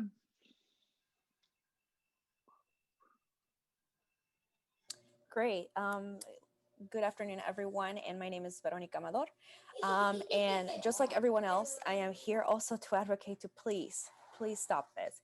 $5 million. I am a special education teacher, and my students still don't have, some of them, laptops. They still don't have Wi-Fi. And I know it's something that it's being worked on, but $5 million can definitely support their mental health, can definitely support their education, something everybody has forgotten about, right? It was very popular at the beginning of the school year, but have you asked a teacher, how's it going now? Have you stopped to ask how parents are dealing? Because I'm not just a teacher, right? I'm a parent. I have a kindergarten and I have a 3rd grader that I have to teach at home. And so hearing $5 million going into tasers are going to be used here in my community, because I live in the East Side San Jose, that are going to be used against my students, possibly, that are going to be used against my children because they're brown children of color. Please stop. We need mental health services. We need more support for children. We need more support for community, for families. There's families out there that don't have money right now to sustain themselves. And yet we're spending $5 million or giving $5 million to the police department to buy tasers. $5 million. Again, it's not $1 million. It's not 500,000. It's $5 million. Could we use that better? Could we use that to enhance our programs in social services? Yes, we can. Can we use that for our students? Yes, we can. We do not need to use that for tasers. And I agree as well. We need to have this conversation outside of here. We need to have a community that comes together and thinks about this issue and comes to the table and is being asked about this issue. And if this is something that the community wants to invest in. Thank you. Hello. Thank you. Returning to the council, Councilmember Esparza.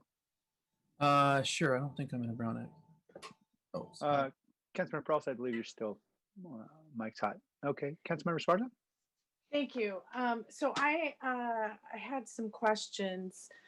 So first off, I don't know if this is a question for Dave Sykes or Jennifer McGuire, but so this was this contract would have been on consent.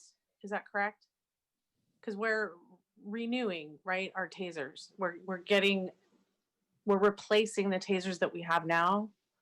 I don't know who's gonna. Yeah, so I'll take the first step at that, council member. Yeah, so this is the replacement contract, the current tasers, and Dave or Chiefs can answer the questions about how long these tasers last, but these are replacement tasers. But given the amount of the contract of $5 million over the number of years, we would probably not have this on consent. Okay, thank you. That's helpful. And so I have some questions for PD, and I assume this is a question for Chief Tyndall. So, so can you explain, so this is for the next generation of tasers, correct? This is Taser 7. And can you explain sort of this version and upgrade and what it means for us as a city? Sure. So thank you for the question, council member. So in regards to this taser, like any electronic device, they have a shelf life. And so we are now nearing the end of our previous taser purchase, which is necessitating the new purchase of the new Taser 7. I do know that for quite some time while we've been going through this process, a lot of the actual tasers that we have in hand are breaking down. And for quite a while, we have been replacing the current tasers either with parts from other tasers or purchasing from all over the country pieces of taser that we can piece together so that we can staff all of our personnel with tasers out there on the street. I do know that as those tasers are now malfunctioning and not being effective as they are, we can no longer hand out the old tasers to our academy recruits and those police officers that are going to be entering the ranks. Therefore, delineating the fact that they will be armed with tasers when they go out on the streets. And when would that be? So the tasers that we have right now are actually, I mean, they are literally on a daily basis malfunctioning and no longer in use. So we estimated that by the January or February timeline, we would no longer be putting any new tasers or any new officers that were coming out after that time frame would be issued new tasers. And as the existing tasers continue to malfunction, we'd be unable to, at that point, replace them with tasers. Okay. So that's where the part about the officers graduating from the academy, coming out and hitting the streets would not have tasers. That's correct. Okay. I think that's really helpful because this came up, Dave Sykes, sorry, different Daves, in rules in lieu, correct? So there wasn't a public discussion about agendizing this on the calendar. And so I think that would have been helpful, but knowing that we're under the gun when we have tasers breaking down and we don't have enough tasers to give to folks coming out of the academy, I think is an issue. Can you talk about how Taser 7s work with the body worn cameras that are talked about in the memo, that technology? Sure. So as far as Taser goes right now, as far as the upgrade, they have the ability to, I mean, certainly it's no secret that our officers are using body-worn cameras on every call for service and every contact that we have with citizens. And so as it stands right now, as officers are going out on calls, they manually activate their body-worn cameras. The new Taser 7 has the ability that the taser can actually communicate with the Axon camera so that when a taser is deployed, it automatically starts the body-worn camera. So in an instance where, let's say, an officer is out on foot patrol, it's not necessarily on a call for service, but an instance happened where they were immediately served with an incident where they would have to take immediate action, and they didn't have a chance to activate their body-worn camera manually, the taser would actually, if it was deployed, do that for them. Okay. Because I know that in our reimagining the future of policing, we have a few initiatives in there about body-worn cameras and the video and all of that. So that caught my attention that this furthers that work. Yes, the new Taser 7 would actually be able to marry the body-worn camera and the taser's use. Thanks, Jennifer. As far as that, I just want to, remind, exactly to your point, I want to remind the council on the police reforms work plan. There is a very robust referral related to the use of force review that the independent police auditor is going to be conducting, and she's about ready to release the RFP for a consultant to look at our policies. We're going to be robustly engaging with the community about review of the policies, and it'll marry into the whole reimagining process. So it will go under further review on all of our use of force policies. And we also have, the police department has been conducting a less than lethal use of forces review too. That is also a separate referral. So we've got several referrals from the council around these areas that will be coming to the council in the coming months and into the spring, that may or may not change some things of how we're using them. But I know that the police department feels strongly that this is one tool in the tool belt, like we discussed before about some of their use of force options. But we need to make sure that we have safe devices the best we can. But obviously, how we deploy them and what instances is going to be under review.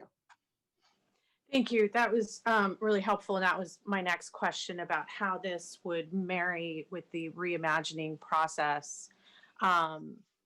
Because what I'm hearing is two different issues. One, we have equipment that is breaking down as we speak and needs to be replaced. And secondly, we have the issues around how that equipment is deployed. And that is already part of the reimagining process.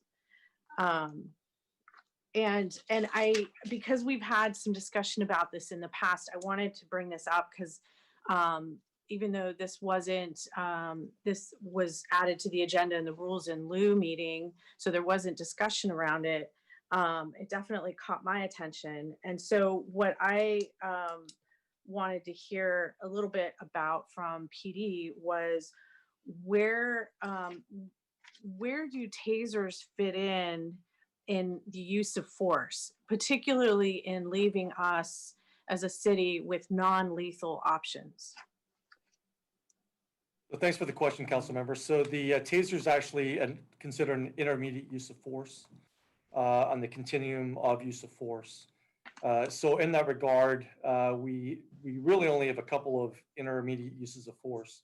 One of which is the impact weapons that we've had some robust discussion on.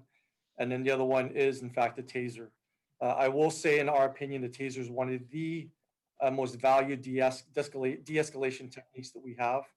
And really the main reason for that is the fact that it's involuntary. When you look at impact weapons and when you look at their deployment, a lot of that ends up being pain compliance and the use of pain compliance in order to get an end result. The one thing with a taser that you do not get, and one of the reasons why it is so effective, is that it's non-voluntary. So a lot of times when we're in circumstances where it's a non-compliant subject and generally used on a violent subject, the alternatives would be either an impact weapon, which is limited when we start getting indoors or in close proximity to somebody, or deadly force. So when we start talking about those intermediary de-escalation techniques, it is actually one of the main ones that we use. I will tell you, in last year, I think we used a taser approximately 93 times. This year to date, we're somewhere around that 70 mark as it stands today, as of the last one I looked at was September 30th. And so when you look at a lot of those events themselves, a lot of those events are people who are armed, whether it be with knives, whether it be with pipes, whether it be with bottles. And before the use of the taser, we were forced to either use go hands-on, use a impact weapon, or use deadly force. So it's really one of those weapons that allows us to use an intermediate level of force. And certainly the studies have shown that from a suspect standpoint, injuries are far less. And from an officer standpoint, the injuries are also far less. Yeah, I noticed that. So it mentioned that so it mentioned nationwide studies. So I don't know if anything's been done closer to home, but that arrestee serious injury or death has been reduced 40 to 60%, because if we didn't have, again, it's this whole non-lethal force, so like that we need some, in my opinion, some options. So it would be batons or physical force or firearm, right?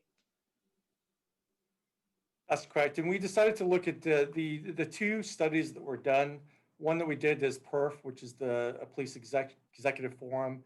The other one was actually the U.S. Department of Justice. And in that study, when they were looking at over 24,000 cases nationwide, we had preferred to essentially look at that because it's such a robust study on police contacts from a national level. versus looking at it from a city or county level in that aspect. But we could certainly come up with those. When we start looking at, numbers on a yearly basis of around 70 or 90, as far as deployments on that, it was far better for us to look at a more robust model and study that had been done. Okay, thank you. And then, Jennifer, on the Axion International, that the video goes to evidence.com, correct? Where that can be linked. And so will the independent police auditor have access to that? Will that be part of the RFP, I guess is what I'm really asking. I don't know, because I haven't seen the detailed RFP since she's doing that. She's engaged with us in looking at little pieces of it. I haven't seen the whole thing, so I really can't comment on the details of what she's doing. But it is supposed to have. I know that she has a total thorough review of all the use of force policies in there, and also, I don't know if she's on no, and also just the engagement on the 21st century policing policies, but I really can't answer that question, unfortunately. Okay, so since the RFP isn't out and this is some new technology capabilities that we would have with this purchase, can she just review what those capabilities are so that it could be included or not included in her RFP? Yes, I will pass along the information, but it is, I know she's expecting to do a very, very thorough review of all technologies and just all use of force. So I will pass it along to her today. Okay, thank you. And thank you. Councilmember, if I could, I just wanted to note that actually this item was heard at rules on the 18th as part of the administrative draft. We did have rules in lieu last week, but it was heard the previous week by rules. Okay, thank you for that clarification. So, given the discussion that we've just had, knowing that the use of the tasers, the video, I think, the video capability is really important, and that work will be linked to the reimagining work. Also knowing that we have tasers breaking apart right now, I'm comfortable moving this forward, knowing that we will have many other discussions to talk about the use of force, to talk about the reimagining, and that this would be a part of that. So with that, I move the memo authorizing the city manager to move forward on this. Second. Motion, Councilmember Esparza, second from the Vice Mayor. Councilmember Perales? Yeah, thank you very much, Mayor. And I will be supporting that motion. And I do appreciate the public commentary, and I thank Councilmember Esparza for highlighting that. I think there are two different things we're talking about here. One is the actual use of this tool and how that might be restricted differently, utilized differently. And I certainly think that warrants discussion. And as we have this reimagining of public safety opportunity coming forward, I think that is the right time to have those conversations. In the meantime, this is an extremely useful tool that has been proven useful. That's not downplaying any of the circumstances that some of the public commenters brought up in regards to people that have died from the use of the taser. But I will speak from personal perspective here, because I believe I'm likely the only one on the council to have been tased, but I'm certainly likely the only person on the council to have tased somebody. And describing the situation, I arrived on scene on a call of a domestic violence and arrived to see a woman being violently beaten. And it was my presence, obviously, that detracted the individual who was her boyfriend to turn his attention towards me. And as he turned his attention to me, he immediately rushed towards me. And I really had a few options. If I could act quickly enough, I could deploy the taser. Or otherwise, I was going to be in a potentially hand-to-hand combat, maybe trying to get my baton out in time. And ultimately, at the end of the day, the options are very limited. And in a struggle for your life, that's where a lot of people end up utilizing their handgun. And I can guarantee you the circumstances end up a lot worse. And in this instance, I was able to react quickly enough, tase this individual, and take him into custody without any further injury to him or his girlfriend, and certainly no further injury to myself. And I've been able to experience firsthand the benefits of having less than lethal options as a police officer. And if we were to simply, in this case, not renew or not utilize tasers, as we know that this decision right now is going to determine whether or not we can actually continue to issue tasers to our officers. I would have been, myself and our officers would be with limited options and for the most part more lethal options. So does it warrant some further investigation and understanding, and could our policies be looked at to see when and how we should be utilizing this tool, or who should we be utilizing it against? Indeed.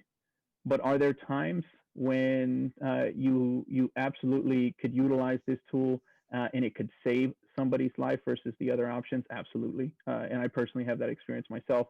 And so I can vouch for this tool, and at the same time ask that we do take a deeper dive on its use. But I think that those are two different decisions. One of them today, I think we should be supporting this recommendation, and then ultimately having that conversation on the use and the policies in our conversations on reimagining public safety.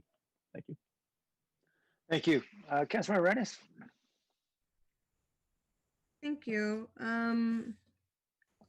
So I appreciate the questions that have already been asked, and that we are going to have further discussion and about this. And of course, that the IPA is already on task with reviewing all technology and use of force along with that. But for me, it's a matter of timing.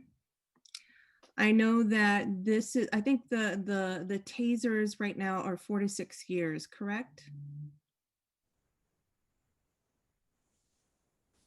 That's correct, Councilmember. There you go. Excuse me? That is correct. Okay, that's correct. And this has a life, tasers have a life of about 7 years, correct?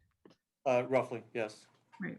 Okay, so we're still within a safe amount of time. We're not endangering our community nor our police officers with these tasers that we have at the moment. We're not endangering them as far as their deployment, but the fact that they're breaking down and we cannot replace them puts us in jeopardy with obviously our engagement and our tactics that we use out in the field, because we no longer can issue them. And how many are we down? I know that, well, we will, roughly every officer, and we've started, having lieutenants and higher command not carry tasers anymore, because they're being essentially repurposed again. But by the time we get to January, February, we will no longer be able to issue them either replacements or to any of our new academy recruits coming out. Got it.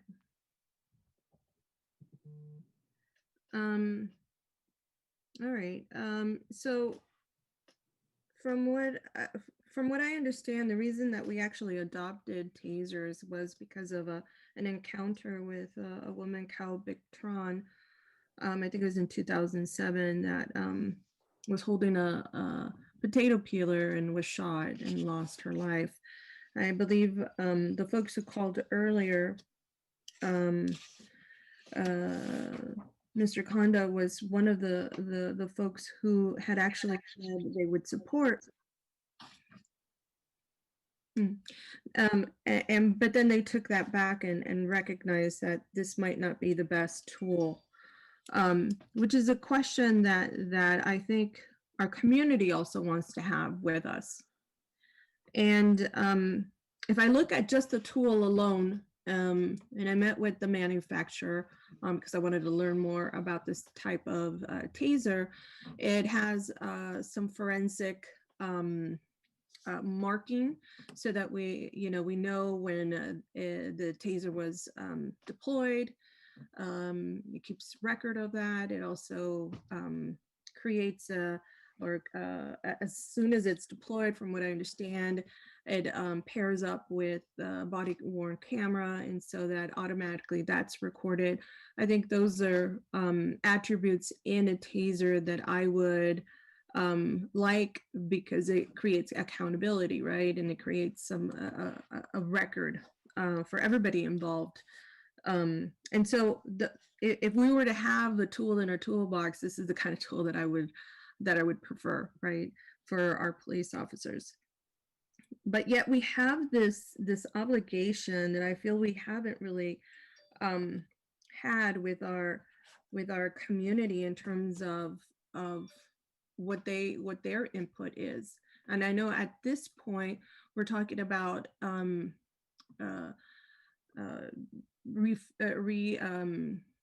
distributing some tasers for some of those folks whose tasers are no longer working, or the folks who are coming out of our academy.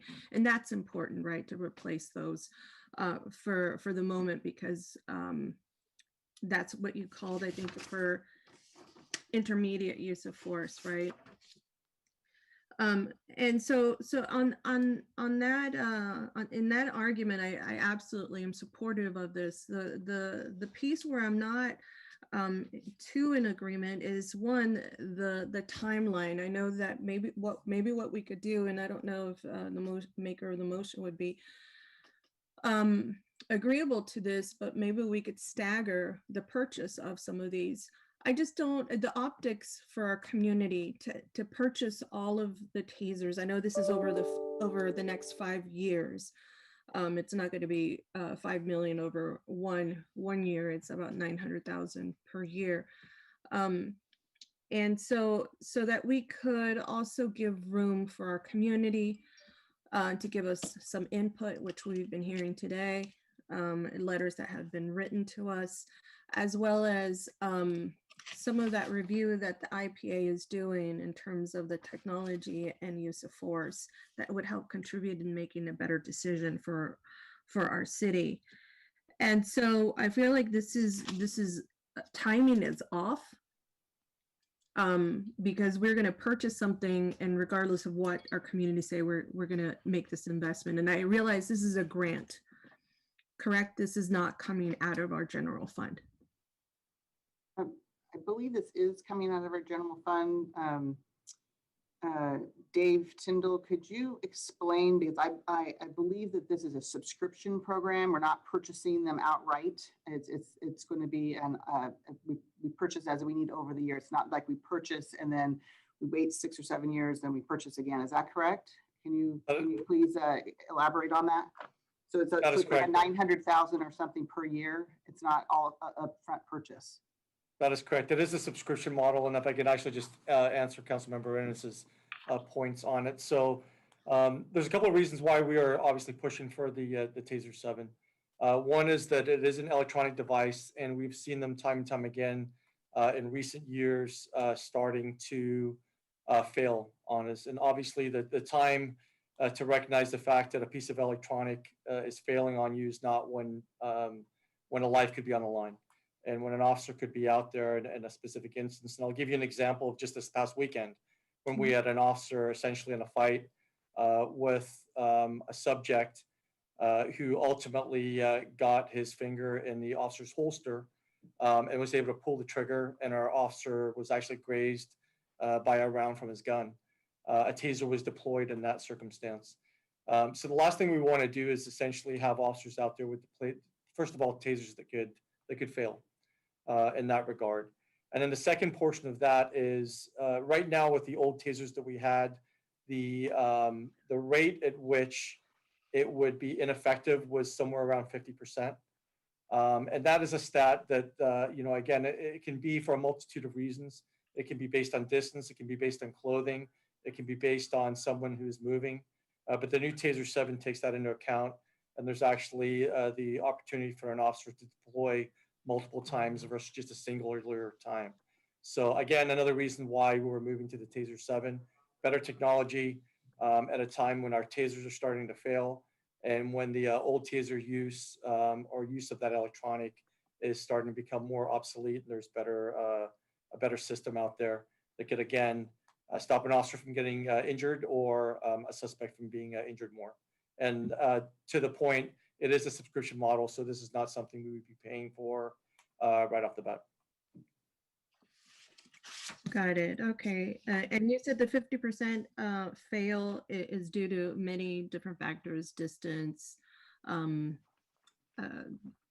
think you said clothing and just other reasons why it would fail, not necessarily because the technology would fail.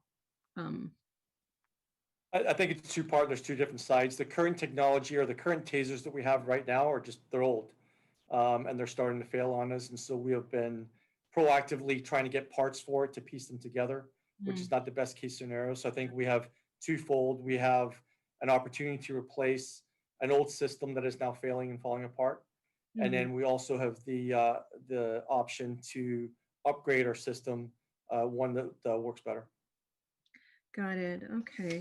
And Councilmember Arenas, I do want to clarify. I think the first year only is grant funds, to your point, but I think ongoing it would be the general fund. So I think it's less funds. I had to be recalled of that. So, but I think ongoing it's a general fund. So not a first year general fund impact, but I believe it would, unless we could get grant funds, no guarantee, it would be general fund from the ongoing perspective.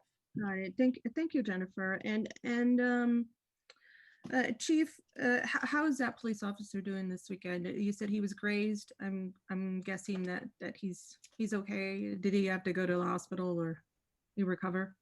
He did. He went to the hospital just to get checked out. I mean, obviously physically he's fine, but it certainly it was a fight from a routine car stop that was unannounced. So it certainly took him back a bit. And it's one of our newer officers.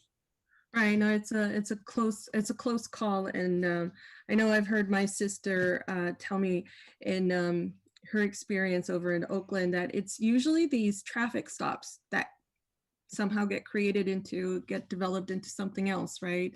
And people pull guns out. So it's definitely scary, and I want to make sure that our police officers have the tools that they need.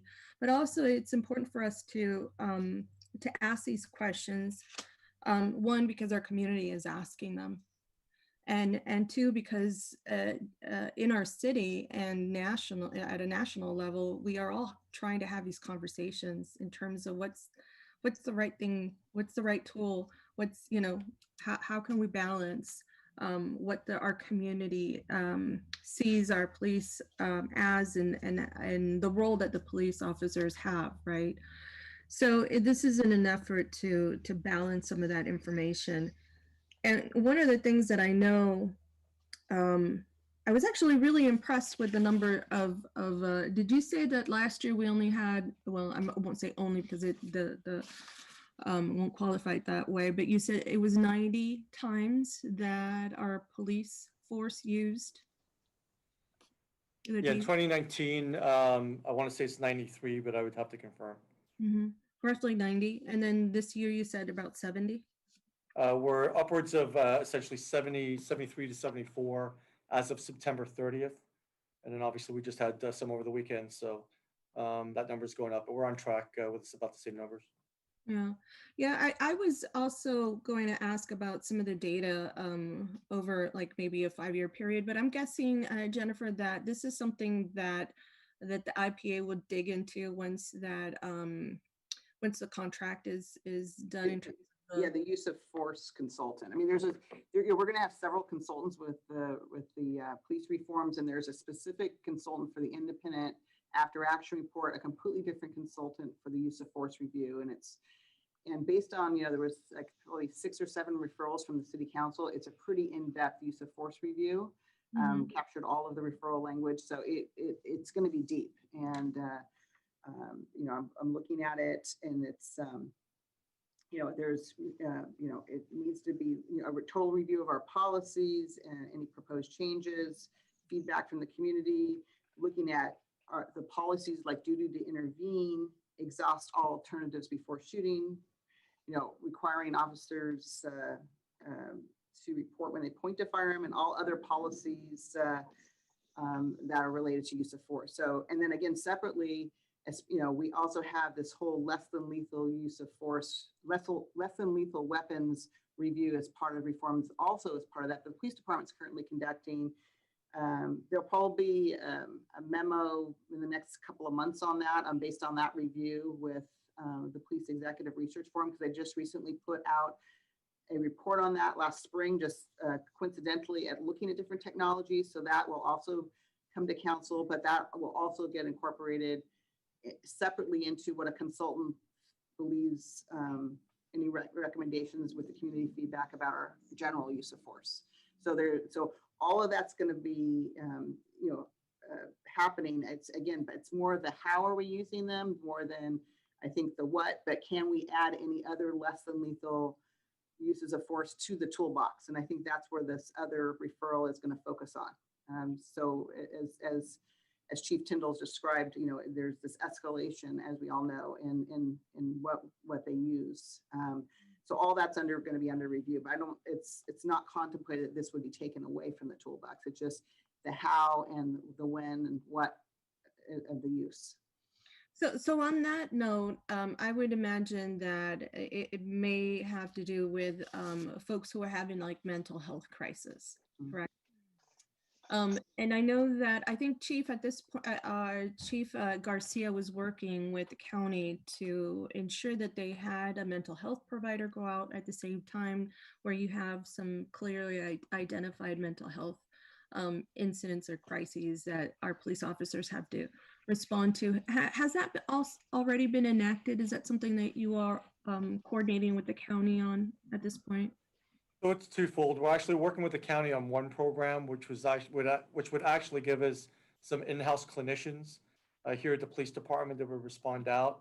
However, we also proactively moved forward with a new program that is already rolled out, where we have police officers on certain days of the week who actually roll out on either mental health calls with clinicians that we can call on an on-call basis, and or they will also respond out if the clinicians contact the police department on any calls, routine calls and or calls, repeat calls that they're going to, that they would like us to go with them. These officers are trained more than our normal CIT officers. They have advanced training. They wear different types of uniforms, and they roll out in different types of cars. So we've actually already proactively done that on top of what we're working with the county. This whole year, approximately, or how far back? No, we actually just started that program within last month is when we just rolled it out. Got it. I wasn't sure because I know that it been in discussions with Chief Garcia. I know he was working really diligently with our county to ensure that there was a different kind of response. I knew that was important to our police department. I know that you appreciate that mental health crises need to have a different type of response. And so the next question I was going to ask you is, how has that worked out? Has there been a difference? Have you noticed that there's less maybe tasers, a need to manage people physically, but that the clinicians offer some different type of de-escalation? I think we'll certainly see some success stories from it. I think it's twofold. Part of it is responding to people who are in crisis at the moment. So based on a call for service and based on a call for need for help. And the other one is more of the proactive touch, where we have, I guess we'll call them our frequent flyers, ones that either the community is calling in on numerous occasions, and or through our 911 system, through neighbors, or through the clinicians themselves are seeing someone who's in distress. We go out there and proactively contact them and get them the help they need. So I think it's certainly more of a wraparound service from that standpoint, but it's not just the police showing up to the door, the police showing up to an incident in the street. It gives us at least the alternative to, communicate and talk to somebody versus a use of force. Well, I have to commend Chief Garcia and you, Chief Tyndall, for this kind of response to our community. I know that all of you have been working really hard to get this going, and I think I wish our community knew that this is the way that San Jose PD now responds to folks who are experiencing a mental health crisis, and that tasers are not the first medium it's not the first defense in terms of how to respond to somebody in that situation. And so I just got to say that this is definitely a huge turn for our police department. And I'm really excited to see how that all turns out. And the fact that you're actually doing some proactive touches on some of the folks who you know have maybe a little too many calls on our server here. And that kind of wraparound service makes a huge difference, right? Not only for the folks who are calling in on their behalf and the folks that they may be interrupting the lives of, right? Next door neighbors, family members, but they themselves can get some actual service that can make a difference for them, possibly make a difference for them. So I'm actually really impressed with that. I didn't know that we had rolled it out already. I thought that maybe it was kind of in the works. I was hoping it was kind of in the works. So this is really great news. So I'm going to go back to and along the lines of mental health crisis. You know, most studies show that and we know this, that communities of color, brown and black community members are interact with the police department a lot more than others. I wouldn't be surprised if that's what we find here in our city, especially when we do some of that more in-depth look through the IPA. And I've got to say that this is a concern for me because our brown and black community, our people of color in San Jose, we know are having COVID contraction at a higher rate, right? And they're also having loss of jobs at a higher rate than others. And so this is a lot of stress on this household, right? On these folks, in this community. And when we're in crisis and when we have this level of stress, I'm guessing we'll have some mental health issues. Maybe if we didn't have them before, now we will. Now they'll exhibit. Maybe if we had them before, they'll exhibit even more severely now because of these different layers of stress. And so for me, it's really important for us to continue to do programming and different approaches, strategies like the one that you just mentioned. And this is really where I was concerned about is the interaction of our brown and black community with our police officers. Now, I'm really impressed, and I really love that we are marrying our programs with the county programs and having clinicians go out with us, that police officers are proactively reaching out to those that they know are having issues. But you know, and I hope that it can continue, that we have the capacity to really expand this, because I'd love to see this happen more often. And I don't know that we have the level of capacity to address all those folks who are in distress, and the increase of domestic violence that we have seen throughout this year. I appreciate Councilmember Perales, your interruption of a very severe situation, and those are the kinds of situations that I think about. That I think, I don't really care how that police officer interrupts that situation, because that particular person needs protection, right? And so they need to get interrupted, obviously within reason. But those are the types of situations that I think about, and I think about the community that right now is really stressed. And so I wonder, how are we expanding this clinician program? Or is it enough for us to be able to say, listen, we're not gonna, the tasers are just a tool in our toolbox. We want a better taser that we have now. But our response for mental health crisis is something else. and it's pairing up with a clinician. Is that something that we're prepared to say and do at a larger rate, or is this right now a very small test period? No, I think to your point, council member, that we're absolutely pushing for that. We would look for the existing unit that we have right now, the expansion of that, and to essentially make that full time, and not the current one is grant funded, and so there will be a limited portion of time on that when the grant funding runs out. Our hopes right now is to use that grant funding as a bridge for us to essentially put together a unit.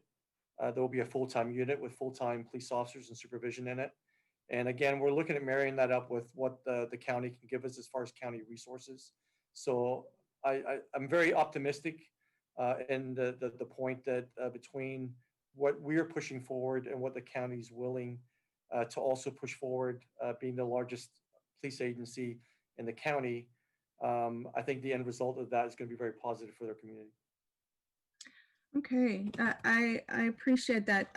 I still like to, and Councilmember Esparza, I wonder if what we could do is have a check-in, have this first year go through, have the purchase of those tasers, obviously because we need to replace the tasers, and we need to provide them for the new academy graduates, but that we check in shortly after the IPA completes her report of the police use of force, and the technology that goes along with it. So I think that's a question for Jennifer. Yes, that it's absolutely expected that after the use of force review has been completed with the community, that we will come to council with all that findings, and then so that should, if everything stays on schedule and we get a consultant as we've discussed, you should expect that this spring actually to come back as far as that. So that's definitely in the plan.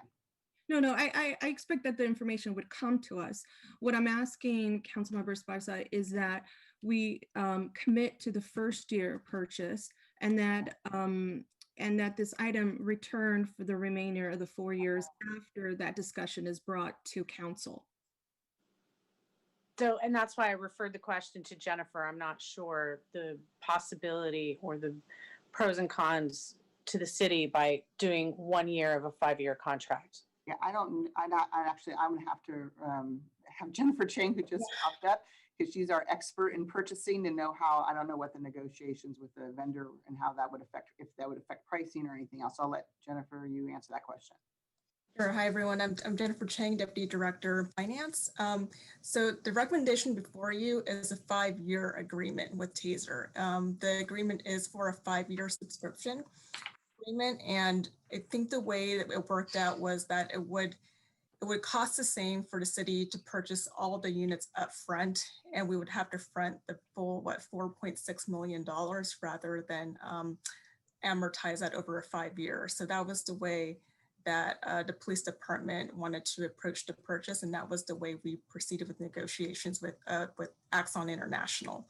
So Axon International is expecting us to council, if they approve, to authorize a recommendation over a 5-year period. If we want to only purchase a limited, smaller number of tasers, we would have to go back and renegotiate with Axon International.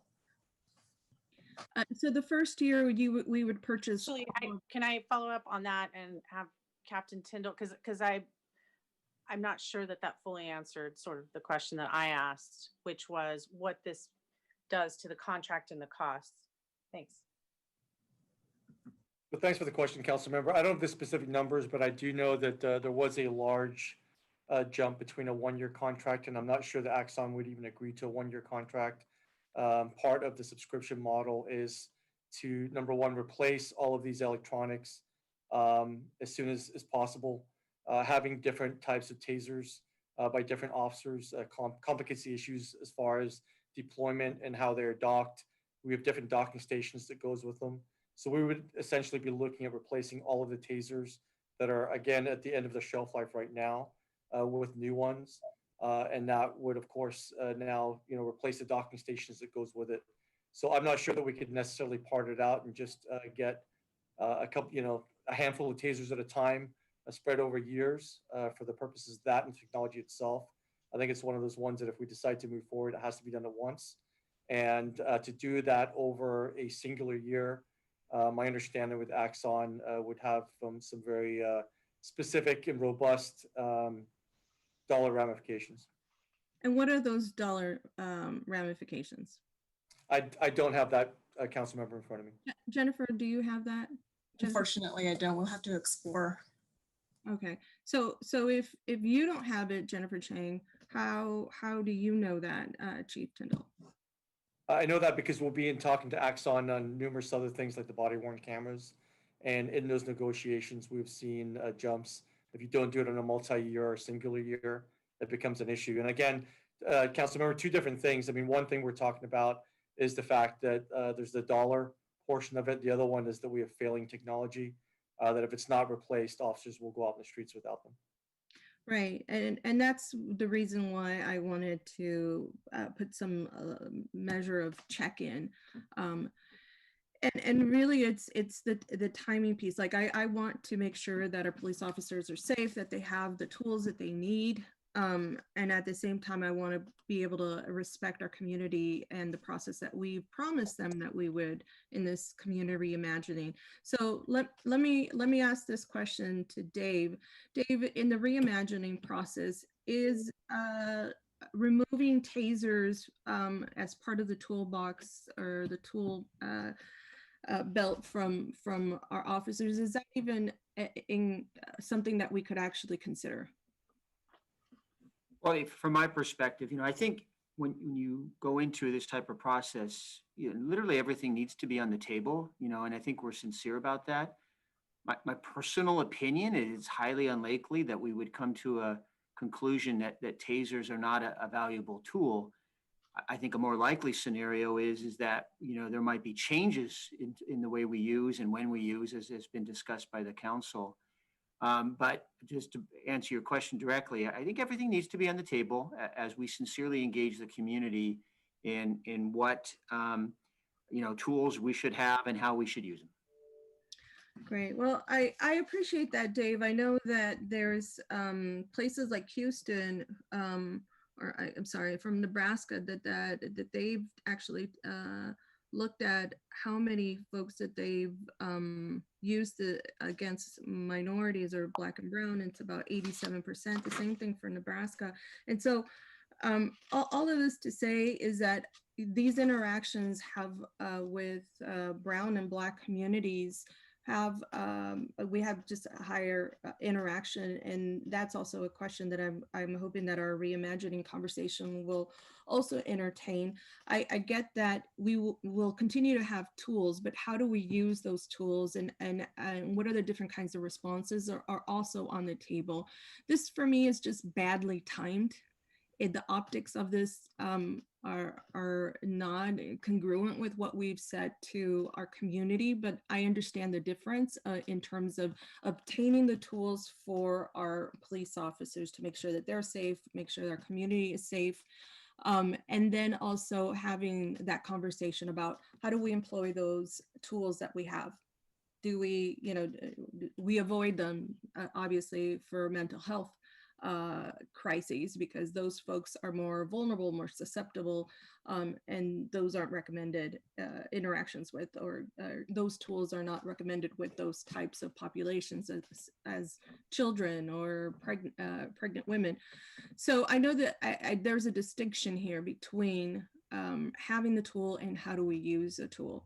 And so because there is that discussion, I'm not going to push for the first year. Obviously, I don't know what the answer is, and I don't know that anybody knows the answer except that it wouldn't work for Axon, which I'm not really concerned about. That's not my concern that it doesn't work for Axon. What I'm concerned about is, does it work for San Jose and does it work for our police officers?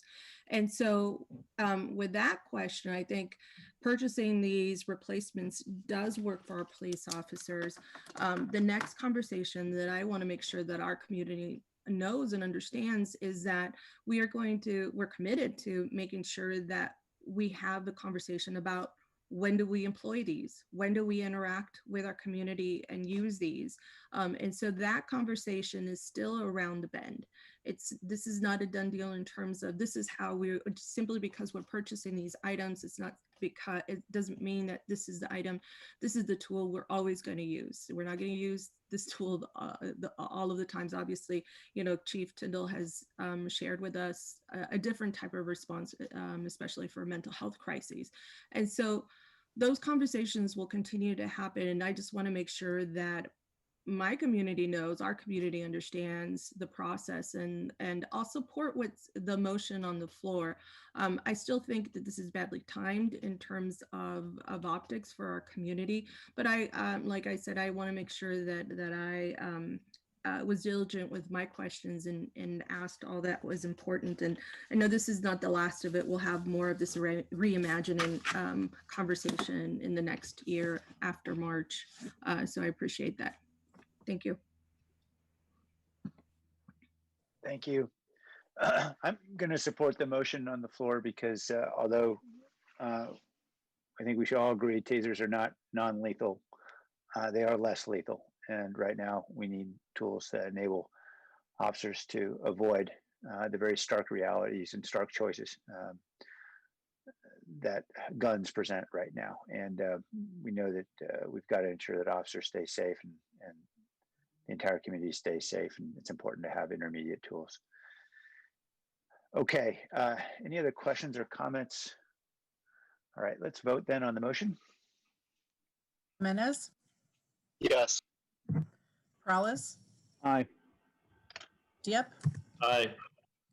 Roscoe, Aye. Davis, Aye. Esparza, Yes. Arenas, Yes. Foley, Aye. Camus, Aye. Jones, Aye. Liccardo. Aye. Thank you. All right, item 4.2 are actions related to the agreement with the City and County of San Francisco for the UASI grant funds. There's no presentation on this. So again, we're going to go to 4.2 for public comment. This is on agreement related to the 2020 Bay Area UASI grant funding. UASI stands for Urban Areas Security Initiative Grant Funds. Tracy Rosenberg. Yes, hi, good afternoon. You can hear me? Yes. Okay, great. Tracy Rosenberg from Oakland Privacy. We are a Bay Area surveillance watch group with members all over the 9-county Bay Area. I'm calling in on this item specifically around the line item of $232,000 for an integrated license plate reader, shot spotter, and video analytics and camera system. When you mix audio and video and geolocation data in an integrated or a mixed system, it introduces some significant privacy impacts. And I'm looking at this item and I don't see a privacy policy. I don't see a protocol for data retention. I don't see a data security plan. I don't see anything. And I think that these things are needed and important. And the question here is, to my understanding, you have some sort of a body, a commission or an advisory body that's supposed to be recommending things to the city with regard to privacy concerns. And I'm wondering why they're not in the loop for this kind of a system that introduces so many privacy concerns. So I'm hoping that you'll at least talk about these issues somewhat. And if you haven't done any sort of privacy plan for this kind of system, that you'll take some action in that direction after this meeting. Thank you for your time. Thank you. Mr. Beekman?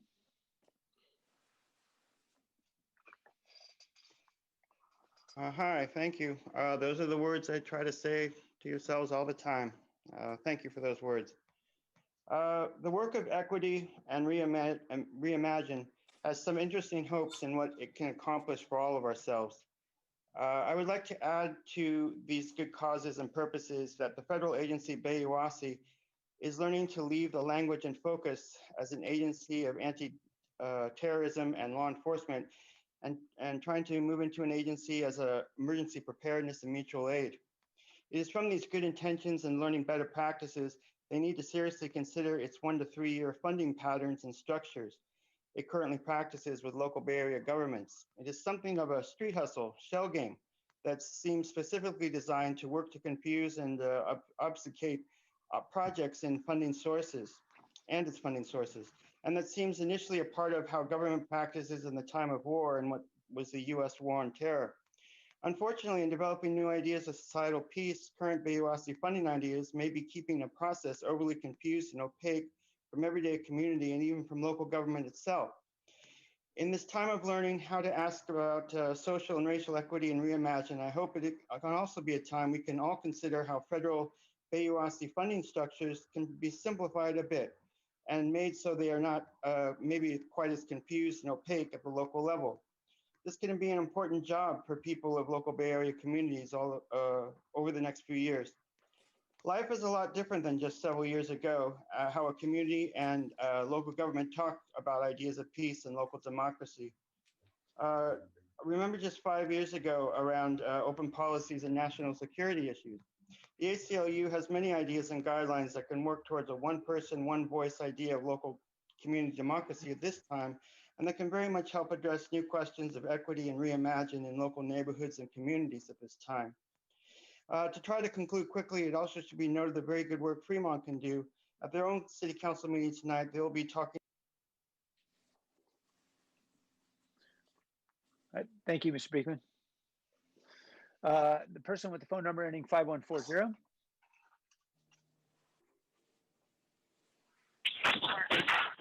Tasers, license plate readers, all this electronic surveillance sounds like 1984. It's disgusting. And, I wish there was a license plate reader the other day for a San Jose policeman who was driving like garbage. And then he set up a speed trap or something and pulled somebody over. So maybe we could use license plate readers for the police. I want to see them get in trouble for how bad they drive. I want to see them get in trouble for when they say they're someplace and they're not there, or all the lies that they love to tell. Maybe we can have a license plate reader to see how it takes them 2 hours to respond to a car accident by a drunk driver. 2 hours. Pam Foley, that's in your district, by the way. Yeah, maybe license plate readers would be good to see how a policeman shows up to a fire and then leaves. I saw that like a year and a half ago. Maybe we could have a license plate reader to see how long it takes a fire department to get to a fire. Yeah, maybe these things could come in handy, but what it is, it's an invasion of privacy. And how would you like to have a license plate reader, Sam, when you were going to your parents' house with all your relatives on Thanksgiving, which I can't stop reading the articles about how you're trying to get out of that, by the way. That's the most funny thing in the world, watching you get caught doing. Oh, thank you, sir. Okay, returning to council, I just had a couple questions about the WASI grants. I understand that there's $30 million divvied up throughout the Bay Area.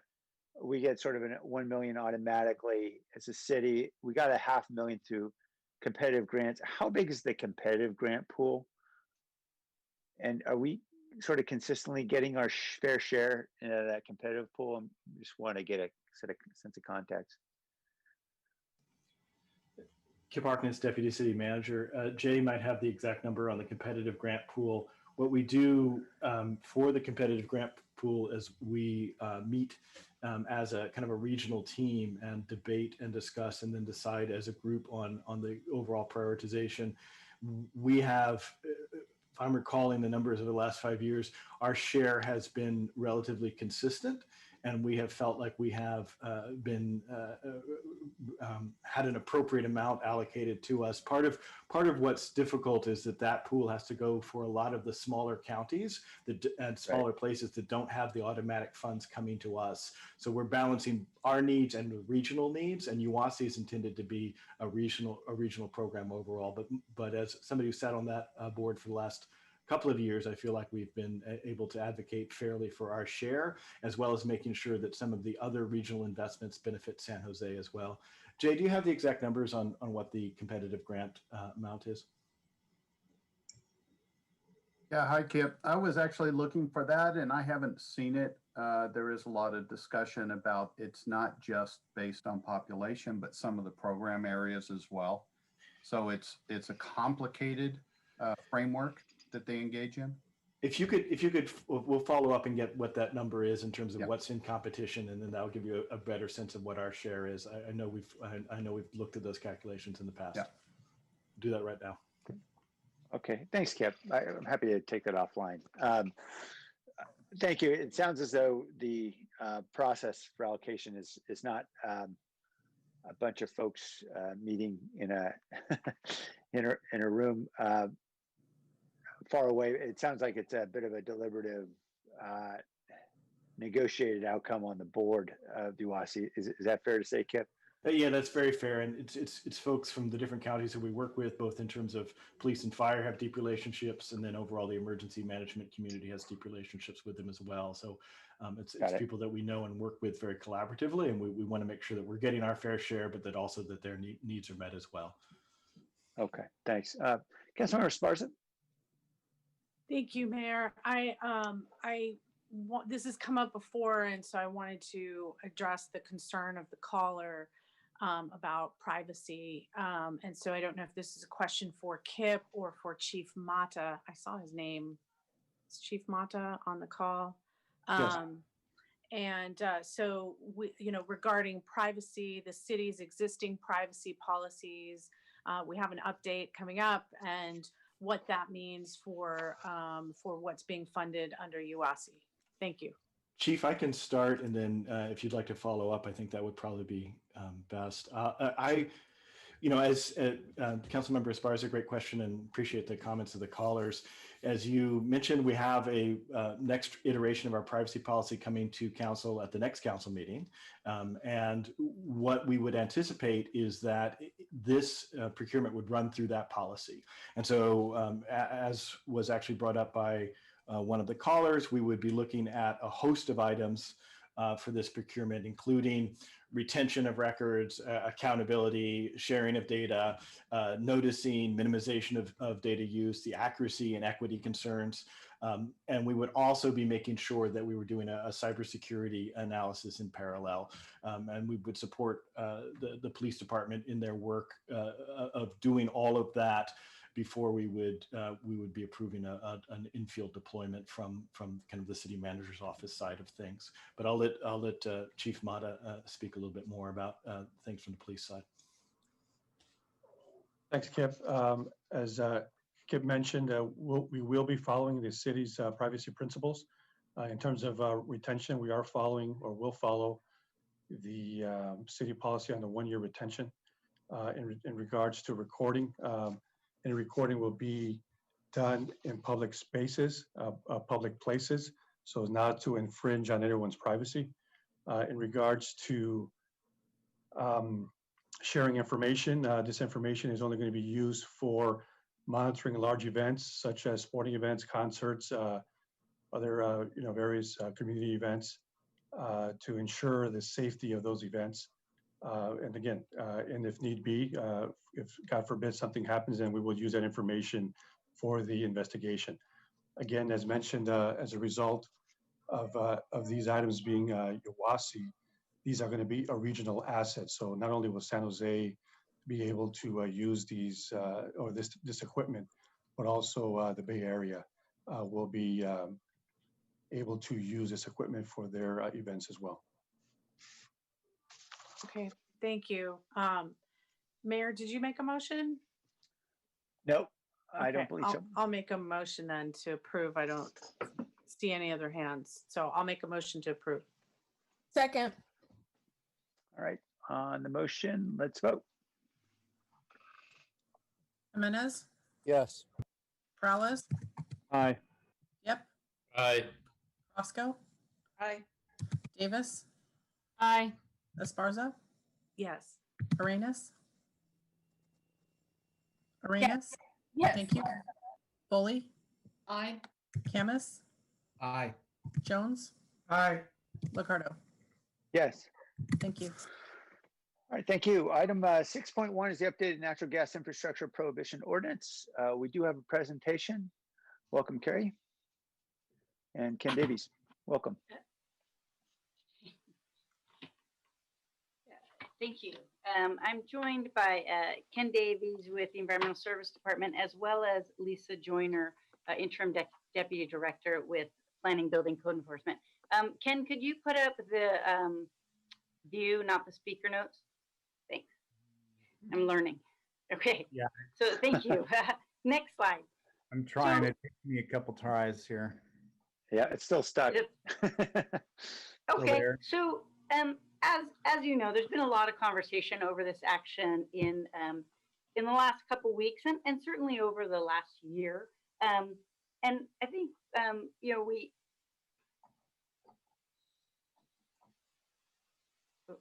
okay, Ken, can you do the slideshow version? Trying to get there. Okay, I'll just keep talking and How's that maybe look? take down the slides, and if we don't have them, I think we'll be okay. Okay. So I think, you know, it's really important for us to remember why we need to take action to ban natural gas. You know, certainly natural gas is environmentally better than gasoline, but 100% carbon-free renewable electricity is better climate-wise. And so as we move forward with our climate plan, we do need to move away from natural gas. It is a very powerful contributor to climate change and a significant source of greenhouse gas emissions. Next slide. So where we are today. So recall in September 2019, we moved forward on a natural gas prohibition, and that was for single family dwellings, detached ADUs, and low-rise residential buildings up to 3 stories.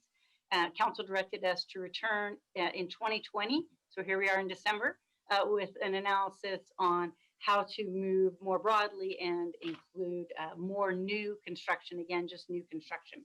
So next slide. So we're not alone in this effort. Cities across the Bay Area, so our neighboring cities have taken some sort of action, San Francisco and Oakland, and others are moving in that direction as well. So we have good local partners, and then we have good partners across the country and across the world, recognizing that that climate change is real. Next slide. So if you look at this chart, you can see that things continue to go in the wrong direction. And you know, it's important that we continue to follow the path outlined in climate change. The Climate Smart San Jose plan was developed in partnership with our community, and it focused on being flexible but committed to those long-term objectives. So we know we need to not forget where we want to go, but also not sacrifice everything today. So flexible, but committed. And part of our Climate Smart San Jose plan includes moving away from natural gas. It also includes ensuring that we densify and that we help get people out of their vehicles. So lots of things to consider as we move this one additional step forward in Climate Smart San Jose. And so with that, I'll turn it over to Ken to talk about a couple of the details in the ordinance. Thanks, Carrie. So Climate Smart, of course, you're all aware of the plan. We were just here a couple of weeks ago giving you an update on that. You see a bunch of our building electrification goals listed on the slide. And why electrification? Because as Carrie mentioned, natural gas is something we need to move away from. And because since we have San Jose Clean Energy in place, it helps us move away from those GHGs tied to our power mix more rapidly. which is of course critical in meeting our climate goals. And we'll cover the safer and healthier aspects in just a moment. Lots of stakeholder engagement. We've been doing this for about 1.5 years now. Over 200 stakeholders, neighborhood associations, et cetera, included in all of our outreach efforts. We've had 5 engagement workshops over the past 5 months and multiple other public presentations. Most importantly, individual meetings with projects as they come forward, and we've helped them through those technical design considerations with the help of our industry expert that we have through the American Cities Climate Challenge. Health and safety, put simply, electrification, or more accurately, the removal of natural gas makes us safer and improves indoor and outdoor air quality. Underground gas infrastructure continues to age and has a growing liability that will be reflected in gas rates over time as the customer base on that system shrinks. No gas in the home means no carbon monoxide monitoring equipment, no harmful emissions coming off of gas ranges, which have been shown to episodically exceed outdoor air quality standards inside the home. And additionally, most natural gas used in California is imported over long distances with lots of evidence of fugitive emissions along those pipelines. If you haven't heard about the byproducts of burning gas inside the home, the combustion of the gas emits a wide range of air pollutants, such as carbon monoxide, nitrogen oxides, particulate matter, and formaldehyde. And according to a UCLA study, have been linked to various acute and chronic health effects, including respiratory illness and cardiovascular disease, along with increased likelihood of childhood asthma. I always notice at my house, because I still have gas, that it's the one gas device that's not directly vented to the outside through an enclosed pipe, and happens to be a place we all were gathering last week, most likely. Financial benefits, cost savings can be had when no natural gas service is being installed at the time of construction. We're already seeing a bias towards all electric construction as a cost-effective solution, even without a reach code driver. These are just a few examples of all electric buildings going up locally and regionally, and there are more on the way. You do have the CEC cost effectiveness study on high-rise buildings as an attachment, and that joins the other cost effectiveness studies that have come forth for the building types we've already covered through earlier ordinance. One of our first projects through the code that went into effect in January of this year was the Roosevelt Apartments project. And we thank them for their collaboration and kind words you see there on the screen. They have had our unwavering support and that of our ACC partners who are bringing that no-cost technical consulting to the table. And we're very happy to see them through the permitting process at this point, and that we'll have some all-electric affordable housing very soon. Post-adoption, we just want to continue to provide trainings and resources to city staff and the public, of course, work closely with the projects that are continuing to come forward to be permitted, support expansion of the CEC compliance options and their compliance software, which is already expanding, and then pursue additional funding opportunities to help incentivize EVs, EV charging structure, electrification, et cetera, throughout San Jose. We'll keep collecting and reporting on that data as we come back to council on that. And with that, I will give it back to Carrie. Thank you. So we've issued 2 supplementals on this item, and wanted just to put them up there as we move into the conversation. The staff recommendation of 1116 is the recommendation of record, and then we have a policy alternative on the 25th. As you may recall, when we issued the supplemental on the 16th, we heard loud and clearly from our environmental stakeholders, and the last 2 weeks have afforded us the opportunity to meet with them and to hear more closely their thoughts on this recommendation. And so with their feedback, we've brought forward the policy recommendation on 1125. And we feel that although it doesn't completely satisfy the overarching desires of our environmental community, we do feel like it makes a significant change and does address their concerns. And their concerns predominantly are that without an end date, the installation of distributed energy resources, fuel cells with natural gas, could continue forever. And so with that, we're available for questions. Thank you, Carrie. All right, we have many members of the committee who'd like to speak. So let's go to the public now, and then we'll return to the council. And I just want to really thank everyone who's worked so hard on this. Certainly Carrie and Ken, everybody on your team, and Elena Almeida. We appreciate her efforts over the last, I think, year and a half or so. She's been engaged. Rosalind, everybody in the planning building team, and the many nonprofit partners, really starting with National Resources Defense Council, has been so deeply engaged with us over this particular initiative and several others. And we want to thank the folks at the Bloomberg Philanthropies as well for making this possible, their funding, and also for their technical assistance, and the many other nonprofits who've been deeply engaged. Sierra Club, Loma Prieta chapter, Fossil Free Building, Silicon Valley, Mothers Out Front, many others who have been urging us to start this work and to build on the work that we've launched through the Climate Smart San Jose effort. And really also want to thank to the many end users, that is the employers in our community we heard from loud and clear about the importance of resilience as well. This is obviously a complex issue, one in which many have a deep and passionate interest, and we appreciate everyone's engagement with us, and we appreciate your patience as well, as we know this is something that will take some iteration.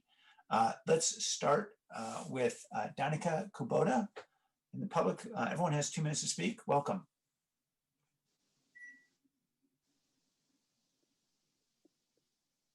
Can you hear me? Yes, we can. Thank you. Okay. Hello, my name is Danica, and I'm a sophomore at Presentation High School. I'm from San Jose, and today I'm here with the San Jose Youth Climate Action Team. Over the past few years, climate change has become a greater problem as all across the world, extreme weather occurs more frequently, leading to destruction and the loss of lives, global warming increases, and sea levels are on the rise. The California wildfires this past summer and the summer before destroyed countless buildings, burnt through a lot of the forest, and took the lives of many people. Using natural gas is more dangerous than using electricity due to the risk of explosions, fires, and gas leaks, in addition to the harmful byproducts released during combustion. By using electricity instead of natural gas in buildings, not only would greenhouse gas emissions significantly decrease, but buildings in San Jose would become much safer. San Jose is one of the largest cities in the United States, and by going through with the natural gas ban, we would set a precedent for other cities and states to follow suit. I urge you to support the updated natural gas infrastructure prohibition ordinance, and thank you for your time and consideration. Thank you, Danica. Daniel Cedeno. Mayor, just doing an audio check. You can hear me? I can, yes. Thank you. Great. Thank you, Mayor and City Council. This is Daniel Cedeno, PG&E Government Affairs. Just here to share some brief comments. PG&E appreciates opportunities to collaborate with communities pursuing all-electric new construction policies.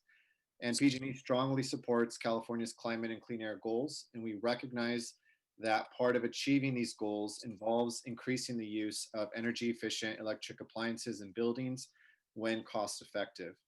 And PG&E welcomes the opportunity to avoid investments in new gas assets that might later prove underutilized as local governments and the state work together to realize long-term decarbonization objectives. And so with all this in mind, PG&E is here to support local government policies that do promote all electric new construction when cost effective. That's all for me. Thank you very much. Thank you, Daniel. Blair Bigman.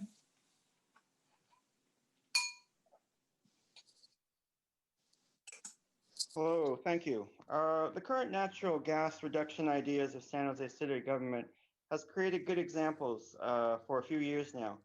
It leaves San Jose in a very good place to help better address the future of fracking and fossil fuel use into the late 2020s, and can possibly very much help an upcoming Biden-Harris administration and how they can better address the future of fracking gas in the United States, as there can be an honest future of jobs to help build renewable energy ideas. Is there a way people want to start to connect this good work of eliminating the future of natural gas use in San Jose with the positive good work of renewable energy use with local community energy? Simple, decent conversations and dialogue with friends, city staff, and elected officials can help open up our positive, better thinking. Local community energy in California Central Coast area and Sonoma counties are learning how to opt out of their nuclear packages, much as Mayor Liccardo is currently choosing a philosophy to opt out of natural gas use for the future of San Jose. Nuclear power and its economy is actually fueling most local community energy programs around the entire Bay Area at this time. This is a concept that should be abhorrent to the importance of renewable energy ideas and sustainable, better practice local community democracy ideas that come with community energy. To conclude at this time, to consider a more open community energy, community open practices for the future of San Jose community energy is important. A process needs to begin to allow better public access for the San Jose Clean Energy Commission. And a process needs to develop for all city commissions of San Jose to allow better public input and review. The commission process seems a place that can always be a safe place to create good building blocks towards better ideas and connections between community and local government. A simple example can video public meeting minutes or simple written minutes of San Jose Commission meetings. Mr. Beekman, I believe we just lost you. Stephen Lamb, welcome.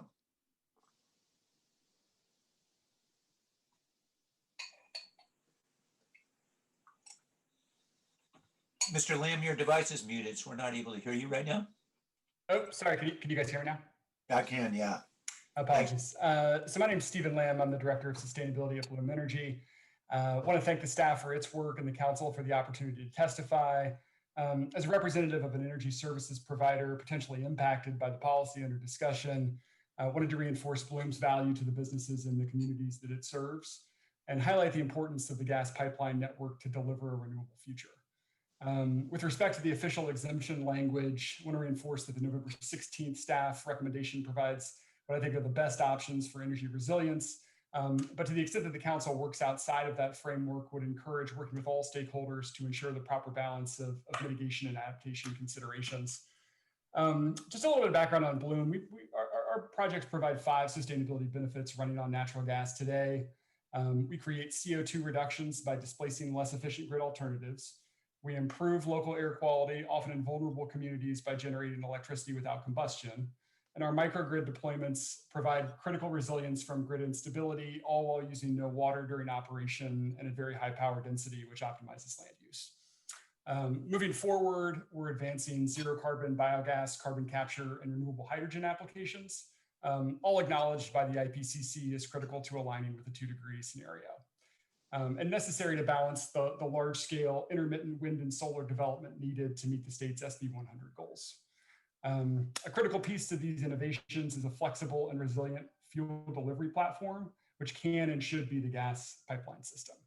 We're already engaged in biogas pipeline injection, and hydrogen blending activities are moving forward. Green hydrogen injection holds the potential to turn the pipeline system into a large-scale renewable storage device. And I want to encourage the council to think of the gas system as an enabler of a renewable future rather than a barrier to it. Thank you. Thank you. Stephen Flores, welcome.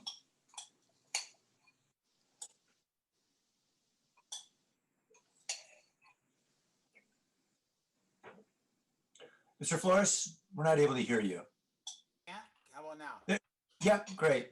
Okay, hey, good evening. My name is Steve Flores, and I'm the business manager of Plumbers, Pipe Fitters, and Refrigeration Fitters Local 393. Honorable Mayor and City Council members, thank you for your leadership and efforts to adopt responsible measures to address climate change. It will take the commitment of all stakeholders to ensure that these policies allow us to reach the goals of a healthy environment and economic equity. Local 393 embraces the realities of the future of work in the 21st century. Transitioning to new energy infrastructures must be some of the allowable restrictions described in the staff memos.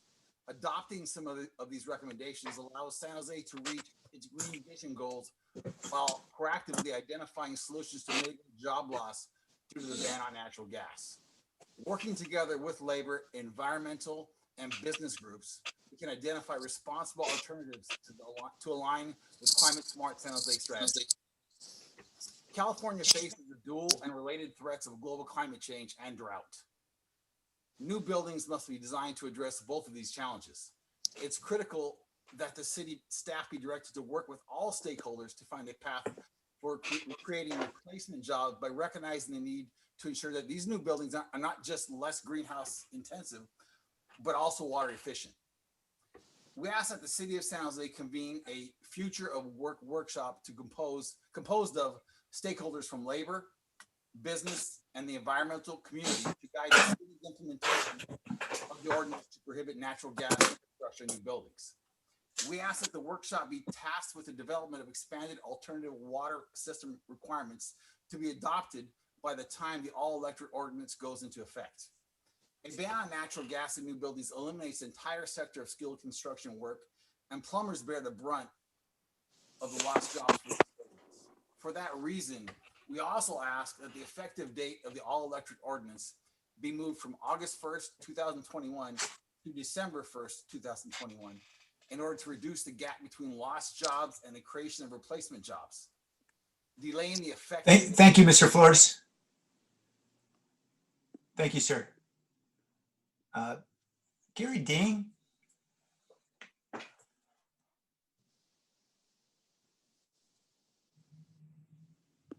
Hi, can you hear me? Yes, we can. Okay, good evening. My name is Gary, and I'm a high school sophomore at the Harker School. I'm a resident in San Jose. Today, I'm here with the San Jose Youth Climate Action Team. Climate change is undeniable in our future. As youth, we inevitably bear the consequences of fossil fuel emissions and global warming. Here in the Bay Area, we have seen a record-breaking amount of wildfires and exceptionally hot days just within the last few months. We all watched as the sky turned from blue to gray to orange. It is quite well known that we have until 2030 before our lives will be disrupted forever. Currently, San Jose is at a crossroads when it comes to creating change. By extending this natural gas ban to all new buildings, we are setting an example for cities throughout Silicon Valley, California, as well as the entire nation, allowing for widespread shifts to occur. In addition, switching from natural gas to electricity will shift our dependence from the fossil fuel industry to alternative renewable energy sources, making a systematic, sustainable, and long-term difference. We should not be making excuses for private, profit-driven companies. We have the tools and resources necessary. We just need to enact it. Please do not let our community down. For these reasons, I urge you to support the updated natural gas infrastructure prohibition ordinance. Thank you for your time and consideration. Thank you. Kevin Mon. Welcome. Hello, San Jose City Council. My name is Kevin Ma, he, him, a resident of Santa Clara County in general. We look to San Jose for climate leadership with passing of this updated prohibition ordinance because San Jose does make a large proportion of the population of the county and holds great importance for, as every other city kind of wants to see what every other city wants to do. As such, I would support this in that in the future, any gas infrastructure we would add in exemptions would later have to be removed anyway, because in the long term, gas is going to be gone because gas is dangerous to health, whether it's by fire as the San Bruno or whether by fumes, as well as any kind of dangers we have once the big earthquake hits all of us.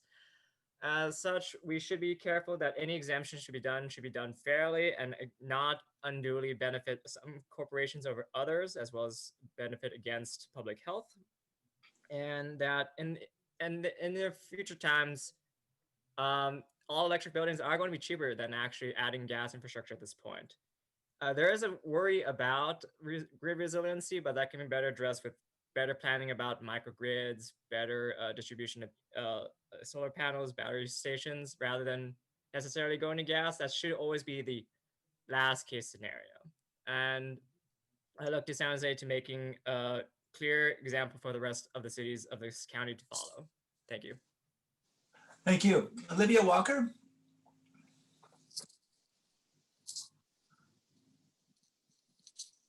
Hello, thank you, Mayor Liccardo and council members. I'm Olivia Walker with NRDC, the Natural Resources Defense Council. I'm here to express NRDC's strong support of the proposal to expand the natural gas infrastructure prohibition ordinance to make nearly all new buildings in San Jose all electric. From wildfires to high energy bills to the dangers of polluted air, the climate crisis is an ever-present reality in San Jose. That's why just last year, San Jose City Council declared a climate emergency. NRDC urges you to address that emergency with clear, strong action today. Electrifying new buildings will avoid greenhouse gas emissions, improve indoor air quality for residents, and will make new construction cheaper for developers. Your action today can cement San Jose's reputation as a climate leader. NRDC urges you not to include the fuel cell exemption added in the November 25th supplemental memo. This 11th hour loophole allows unfettered use of fuel cells powered by fracked gas. It's unnecessary and it's counterproductive. What's more, while the language of the exemption implies it should only be used for backup power in the case of a grid outage, these fuel cells permitted by the exemption are designed to run continuously, not just during blackouts, but 24/7, 365 days a year. These fuel cells produce over 4 times the GHG emissions of the local utility. This continuous use of gas-powered fuel cells would compromise the local and global benefits of San Jose's increasingly clean fuel mix and even create demand for new fossil gas infrastructure that could not be used for 100% clean energy down the line, despite what some have implied, which is exactly what the expanded ordinance is seeking to prevent. Please do not pass this last-minute exemption. If you want to look into this further, pass the long-considered ordinance today and delay the exemption for further analysis. We urge you to keep San Jose's climate leadership strong. Please vote yes on this update to the ordinance with a no on the fuel cell exemption. Thank you for your time. Thank you. Reverend Lindy Ramsden, welcome. Thank you, Mayor and council members. As a San Jose resident, I urge you to reject Bloom Energy's request for an exemption from the updated natural gas infrastructure prohibition ordinance. San Jose should not water down our climate policies. We're going to need every tool in our toolbox to meet our climate goals, and this is not the moment to create additional exceptions. By holding the line of our decarbonization policies, not only can we more rapidly lower our own carbon emissions, San Jose will demonstrate political and moral leadership and send important signals to the market that the climate emergency requires significant investments in a decarbonized future. During my 35 years of ministry, I have had the good fortune to serve our local San Jose Unitarian Universalist congregation and direct statewide justice ministry in California, as well as teach seminarians how to minister in times of disaster. From both a local and a statewide perspective, I've seen the power of San Jose's influence on our state and the importance of California policies as an example for our nation. As the journalist Emily Atkins writes, if aggressive decarbonization doesn't begin soon, climate scientists see little chance of preventing permanent ecological catastrophe. Solving the climate crisis requires bringing political reality in line with scientific reality. None of this is easy. Please do take the next best step and support the updated natural gas infrastructure prohibition ordinance without exemptions for Bloom Energy. Time is exceedingly short to decarbonize and prevent permanent ecological catastrophe. Yeah. All God's children. Thank you. Thank you, David Sacerdoti, if I could please ask everyone to please mute their mics so we can hear the members of the community. Thank you. David? Oh, I think we just lost David. David, if you need to get back on, just raise your blue hand and we'll get you back on. The person with the phone number ending 5140.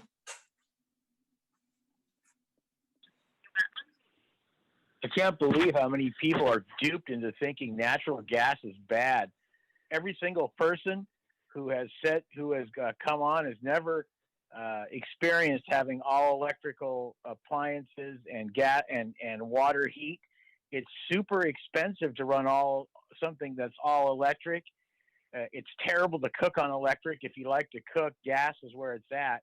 And this is just a baby step, so nobody will have gas anymore. And the two NPR talkers that gave the presentation, what a bunch of tyrants you two are, saying we need to get rid of natural gas. We need to get people out of cars. Who are you? Who are you guys to say that?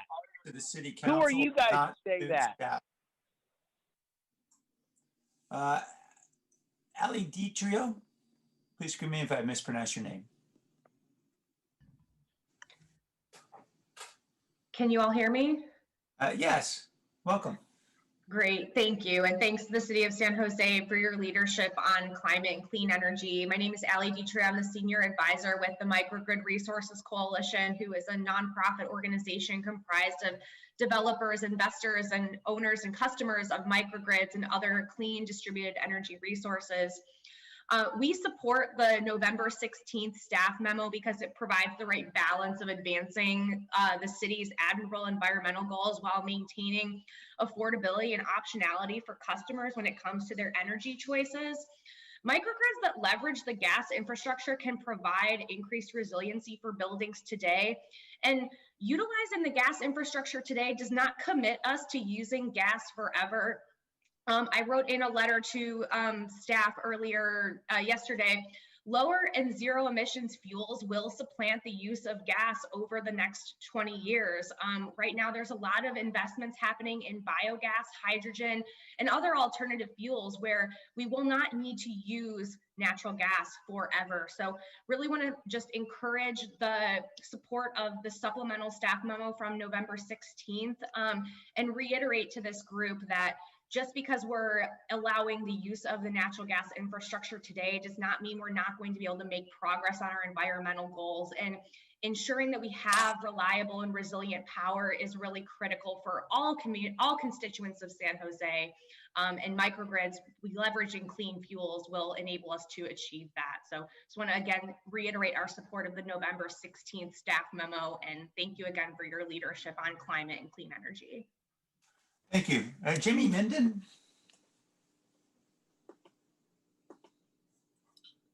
Can you hear me?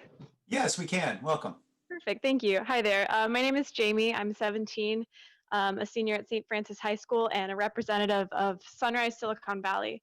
I'm commenting to urge you to pass the original updated gas ban ordinance without the exemptions proposed in the supplemental memos of 1116 or 1123 so that San Jose can meet its climate goals. I strongly support the updated natural gas infrastructure prohibition ordinance. If not watered down, this forward-thinking ordinance will go a long way towards meeting our climate smart goals and preserving a livable future for all children. However, I am strongly opposed to Bloom Energy's request for an unwarranted exemption that would allow for the use of fuel cells powered by liquefied natural gas. Since the fuel cells used in Bloom boxes are currently powered by fracked gas, the energy they supply is much dirtier than the energy provided by either San Jose Clean Energy or PG&E. Fracked gas is fracked gas, whether it is burned in power plants, a building, or a fuel cell. In 2019, San Jose's use of fossil gas rose slightly. If new buildings are allowed to use Bloom boxes, the city's use of fossil gas will go up even more. This is destabilizing to the climate and threatens San Jose's ability to achieve our climate smart goals. If Bloom wanted to have its Bloom boxes used in new San Jose buildings, it should be required to power its fuel cells with clean energy, not fracked gas. San Jose should not throw away its climate goals in order to appease one company. We cannot afford to water down our essential climate policies by allowing the continued build out of gas infrastructure until halfway through this decade. We need you, the leaders of our safety, to hold the line and insist on the strongest possible gas ordinances so that San Jose can continue to provide the smart climate leadership so essential to preserving a livable climate. Thank you for your time. Thank you. Cameron Demetri. Welcome.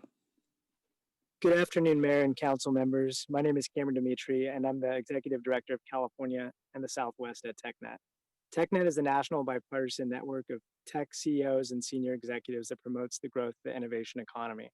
TechNet's diverse membership includes dynamic American businesses ranging from startups to the most iconic companies on the planet and represents more than 3 million employees in the fields of IT, e-commerce, clean energy, gig and sharing economy, venture capital, and finance. TechNet is committed to advancing the public policies and private sector initiatives that make the US the most innovative country in the world. In San Jose alone, we represent thousands of workers, and we support the supplemental staff memorandum from November 16th, which recommends language allowing for exemptions for resiliency purposes, providing those sources meet strict GHG emission standards. It is critical these proposed changes to the ordinance are adopted to allow for reliable energy sources to continue to be available in times of need. The tech industry has become increasingly dependent on an uninterrupted supply of electricity. The innovation economy has recognized the need for resilience due to the changing climate and impacts from the public safety power shutoffs and the ability for customers to ensure a reliable energy source. Grid outages have accelerated a market demand for resilient technologies for businesses and data centers. TechNet recognizes the value of electricity supplies that are able to ride through outages of the electricity distribution system and restore the distribution system more rapidly after an outage. For these reasons, we support the modifications called for in the supplemental staff memorandum from November 16th, which balance environmental integrity with resiliency needs. Thank you for your time. Thank you. Dashiell Leeds. Hello, my name is Dashiell Leeds. I'm the Conservation Assistant for the Sierra Club Loma Prieta chapter. I'd like to start with a thank you to staff and council. We've come a long way, and I'd really appreciate council's leadership on this, taking us from the REACH code to the first iteration of the low-rise gas ban to the expanded gas ban today, and I really appreciate staff's hard work on this. I'd like to start with the discussion of gas pipelines, which I believe that every new gas pipeline that we allow to be installed is a liability and, quite frankly, just a tragedy. We know that gas is an issue, we know that natural gas is an issue, and we know that gas pipelines leak throughout the entirety of the infrastructure. These are called fugitive emissions, and when you take these into account, natural gas starts to look just as bad, if not worse, than coal. And, with regards to earlier comments, oh, we can, put hydrogen into these pipelines. I don't think that's simply true. There is a 2013 study from the U.S. Energy Department's National Renewable Energy Laboratory found that hydrogen embrittlement can weaken metal and polyurethane pipes and increase leakage risks. And also hydrogen burns very differently than methane. So once you start to get above 25% hydrogen in a mix, you're usually not able to run the same equipment. So your electronics have to be completely explosion proof and retooled.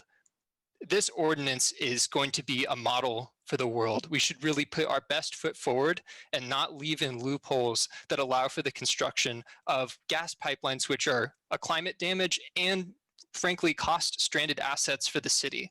So I urge you to pass the original natural gas prohibition as written without any of the memorandums. And if council does want to explore exemptions, they should do that separately in an independent process.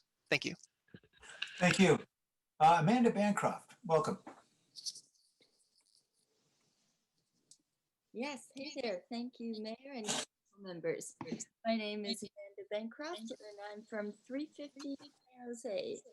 I would like to applaud you on passing the natural gas ordinance, and I would also like to implore that you pass this natural gas ban with no exemptions for Bloom's fuel cells. It's no secret that we must curtail emissions as quickly as possible if we want to stand a chance against climate change. Exemptions like these are barriers on the progress we need to make quickly. If these Bloom boxes were to meet our RPS, Renewable Portfolio Standard, it would be incredibly costly. Even Forbes had mentioned that the Bloom boxes fuel cells are too dirty and too costly. I would also like to note that diesel-powered backup produces fewer greenhouse gas emissions than the Bloom Energy fuel cells. Let's give our San Jose residents something to be proud of in making San Jose the largest US city to ban natural gas in new construction without any exemptions. I can bet that if Bloom Energy's family members were asked if they would rather see a short-term profit or a long-term future, they would choose to secure their futures. The time to move to electrification is now. This is why I urge you to pass this ordinance without the exemptions. Thank you. Thank you. Linda Hutchins-Knowles, welcome. Hi, thank you. I'm Linda with the Mothers Out Front Silicon Valley. I'm the co-founder of the chapter. I want to start by thanking you, staff and council, for preparing a very strong all-electric building code. We urge you to pass it as originally proposed. We really vote would be the strongest and the largest of any US city, something to be very proud of. We urge you to reject the exemption for fuel cells. The memo that came out 11/25 does not actually address our concerns. The reason why this has been proposed is because of the need for backup power, but in reality, the fuel cells are not used for backup power. They run continuously. So even though the staff memo compared and said that the diesel gas generators are worse for the climate than fuel cells, the truth is the diesel backup is only used for the few hours per year when there's a shutoff and for regular maintenance. And the fuel cells are used continuously. So it's not a fair comparison. They're 4 times worse for the climate, the fuel cells. So don't compare the megawatt hour per megawatt hour, compare them over the entire year of emissions. Bottom line, the fuel cells are not needed and they undermine our ability to achieve our greenhouse gas reduction goals. Do not allow this without understanding how it will impact our ability to achieve these goals. There are other ways to provide reliable backup power. San Jose Clean Energy has partnered with 7 other CCAs to purchase battery backup power and long-term storage. Also, the promise is that these fuel cells are clean and green, but the technology just isn't there yet. Don't fall for the greenwashing. Look at the article in yesterday's Green Tech Media that shows the huge challenges in converting over to hydrogen, which has already been mentioned. And finally, there are many more jobs in clean energy and renewable energy than there are in the fossil fuel industry. So I know we need jobs, and this is not the way to do it. Finally, Mothers Out Front does support Local 393, and we want to make sure that the pipe fitters are made whole. We think their proposal is really innovative to have a future of work workshop and to create a path for a just transition. We do need alternative water source requirements so our buildings can be climate and water resilient. So please do agree with them and propose to the future of work workshop. Thank you. The person with the phone number ending 7589.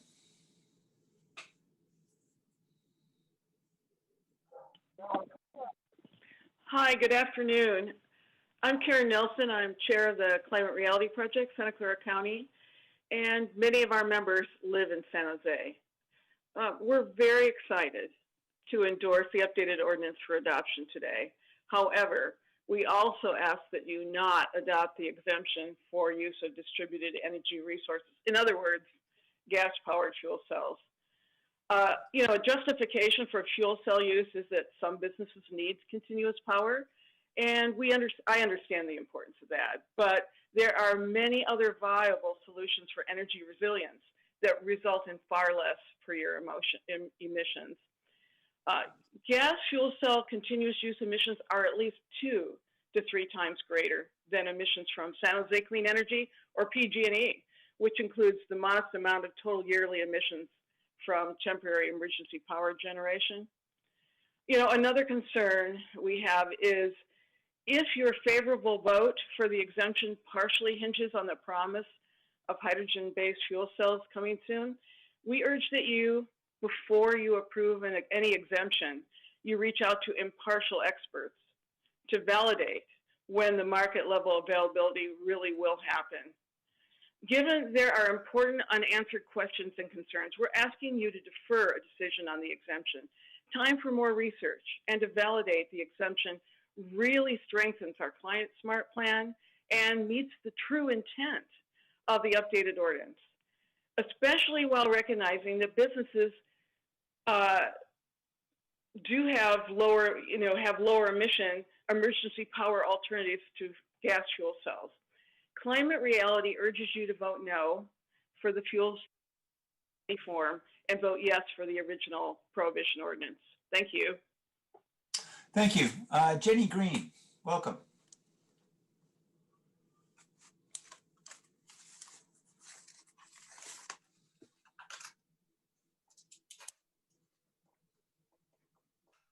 Jenny, I'm sorry, we're not able to hear you. Your device appears to be muted. Could you try to unmute your device? Can you hear me now? Yeah, we can. Thanks. My name is Jenny Green, and I'm a resident of San Jose and a member of Mothers Out Front. I urge you to vote in favor of the expanded gas ban ordinance, but vote against the exemption for gas-powered fuel cells. I want you to reject the exemption because we need to save ourselves and our children from the climate crisis, and we don't have a lot of time. Bloom markets its fuel cells as green and clean, and we know they're trying to make them so, but unfortunately, the technology isn't there yet for clean-powered fuel cells to be economically feasible. Who knows how much longer it will take, and meanwhile, they're using a dirty fossil fuel. I've been reading the packet of letters that the City Council has received from the public, and I counted more than 100 letters from citizens and organizations asking you to pass the gas ban and deny the exemption for the sake of the climate. That's a lot of letters. Meanwhile, most of the letters in favor of the fuel cell exemption are from Bloom employees and customers, or from organizations that have Bloom executives sitting on their boards. Yes, there's a letter from the water company, but that's because Bloom's vice president for government affairs recently became a Valley Water board member. Yes, a company called TechNet published an op-ed in favor of the exemption, but Bloom's CEO sits on TechNet's board. We know a couple of unions have weighed in, and we are in conversations with them about how to make the gas ban a win-win for both the environment and for labor. It's clear that almost all the letters asking for an exemption for fuel cells are from people who are directly connected to Bloom Energy and who in most cases have money or their own employment at stake, while the letters asking you to deny the exemption are from concerned citizens who want to ensure a livable climate for posterity.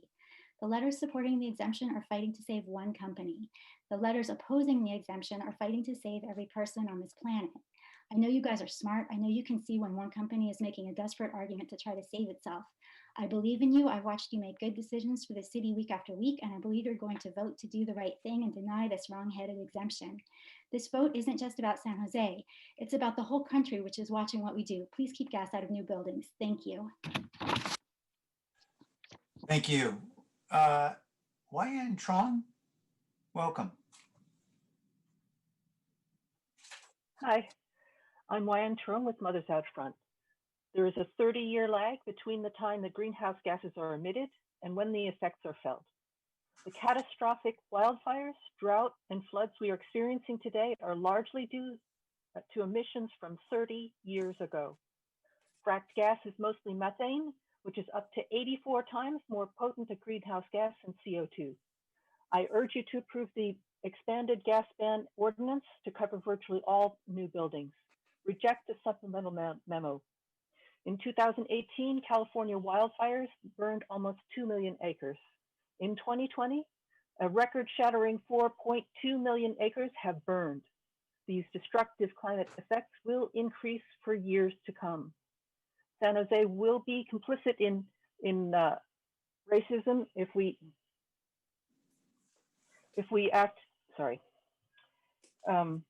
allow more fracked gas because it's extracted in communities of color and low-income communities of color and low-income communities. We already know we are not moving urgently enough on climate.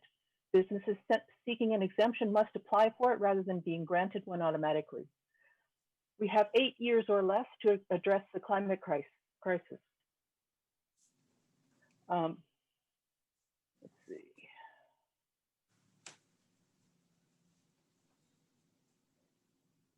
However, I applaud your expanding the gas ban. However, our children will pay the price heavily for any half measures or delays. Thank you for your service in these challenging times. Thank you. Jacob Brower.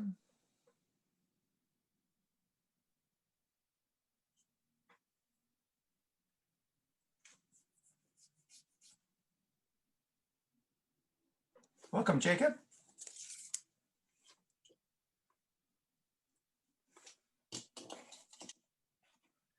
Hello, my name is Jacob Brower. I am professor of mechanical and aerospace engineering at UC Irvine and director of the Advanced Power and Energy program there. My research team at UCI is leading many renewable and sustainable energy projects. And together with others, I think we are leading the movement toward a 100% renewable and 100% zero emissions future. I agree with the city of San Jose that we need to eliminate fossil fuel use. We all must do this as soon as possible.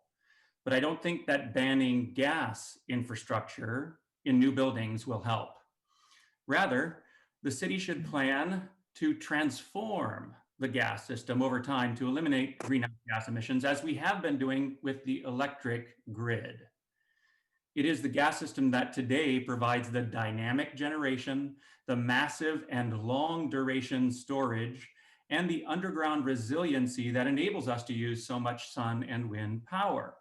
So we should increasingly use things like fuel cells and the gas grid to reduce both greenhouse gas and criteria pollutant emissions.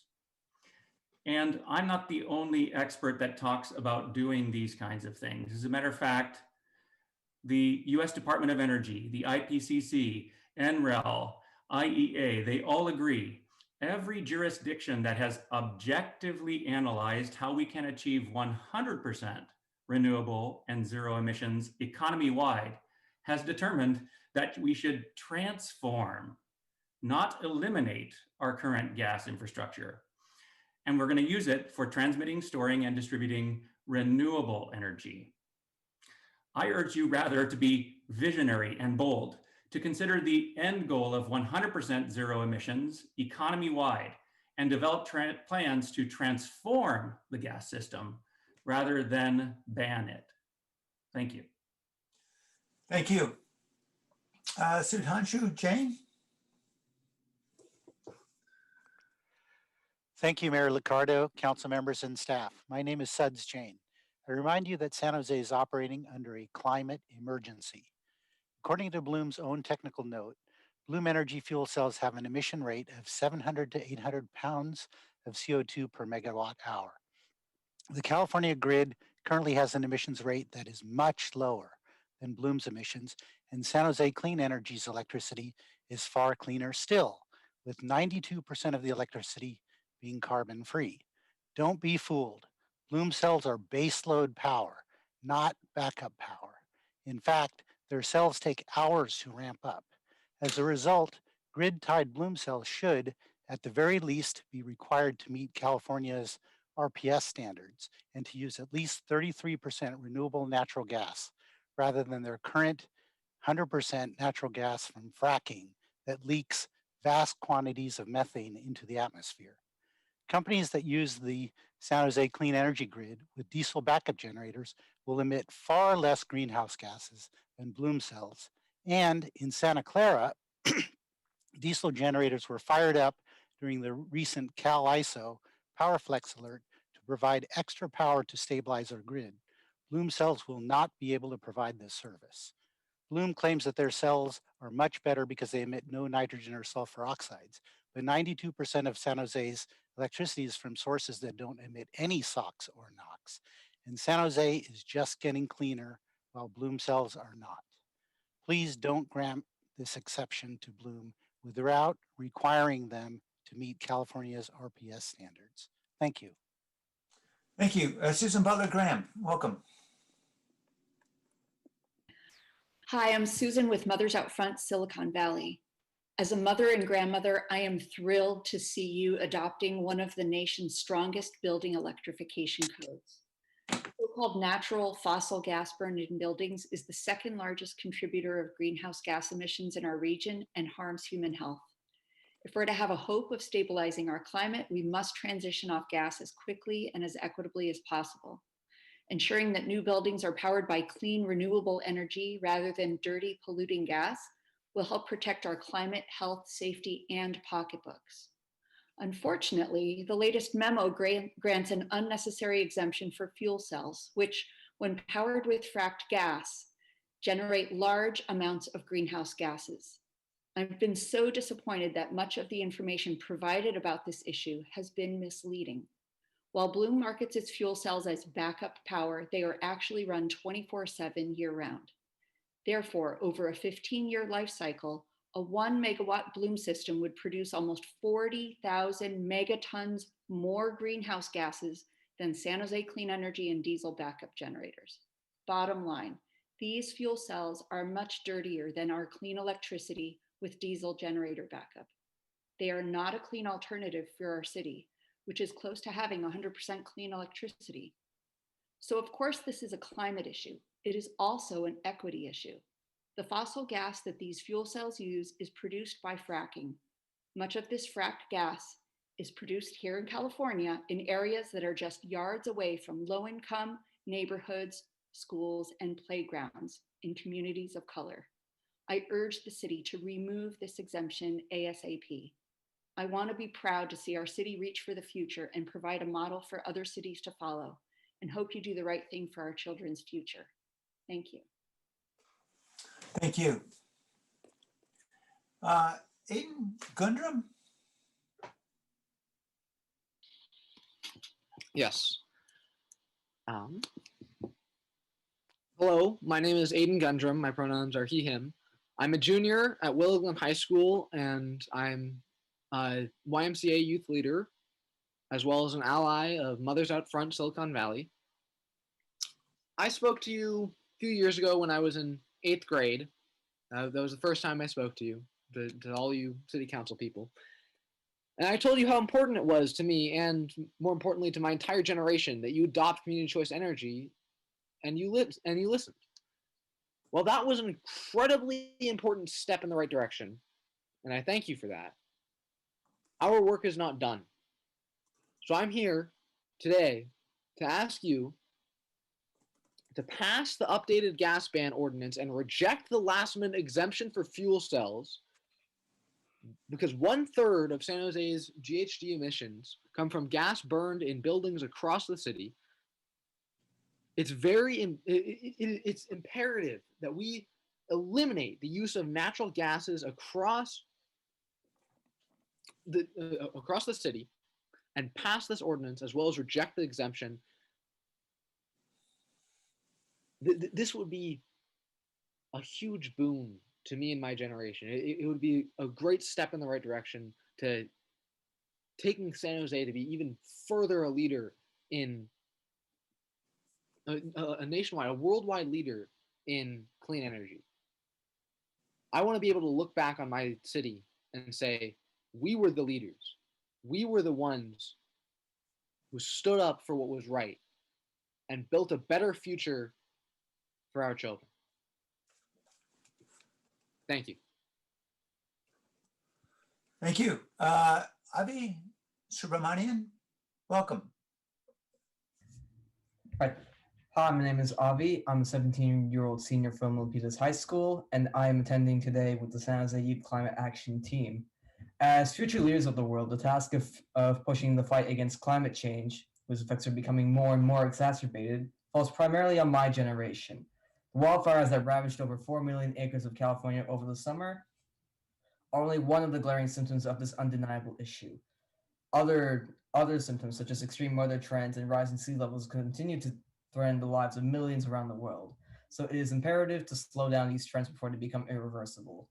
Approval of this ordinance would set a course for a cleaner and more efficient future, and as one of the 10 biggest cities in the United States, San Jose has the potential to encourage other cities throughout the nation to implement similar ordinances. In short, I urge the council to support the updated natural gas infrastructure ordinance. Thank you for your time. Thank you. Scott Reese.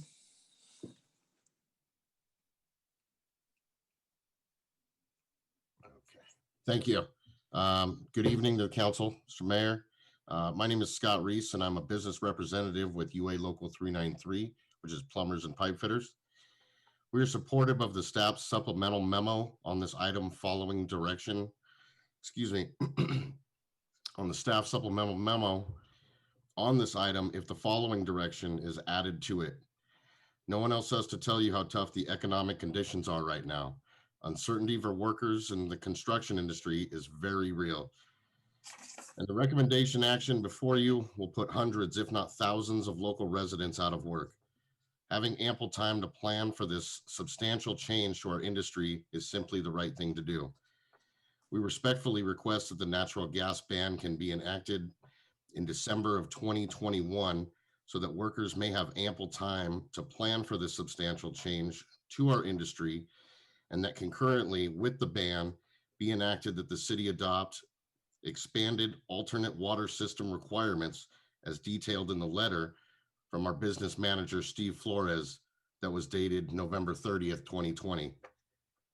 We also believe that the council should convene on a future of work workshop with key stakeholders from labor, business, and the environmental industry to design a path for these workers for a transition into an all-electric construction industry. Thank you for your time. Thank you. Susan Brennan?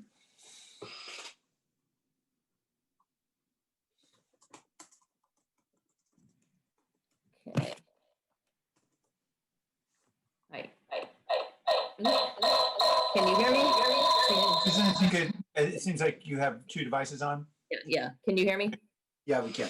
Okay. Thank you.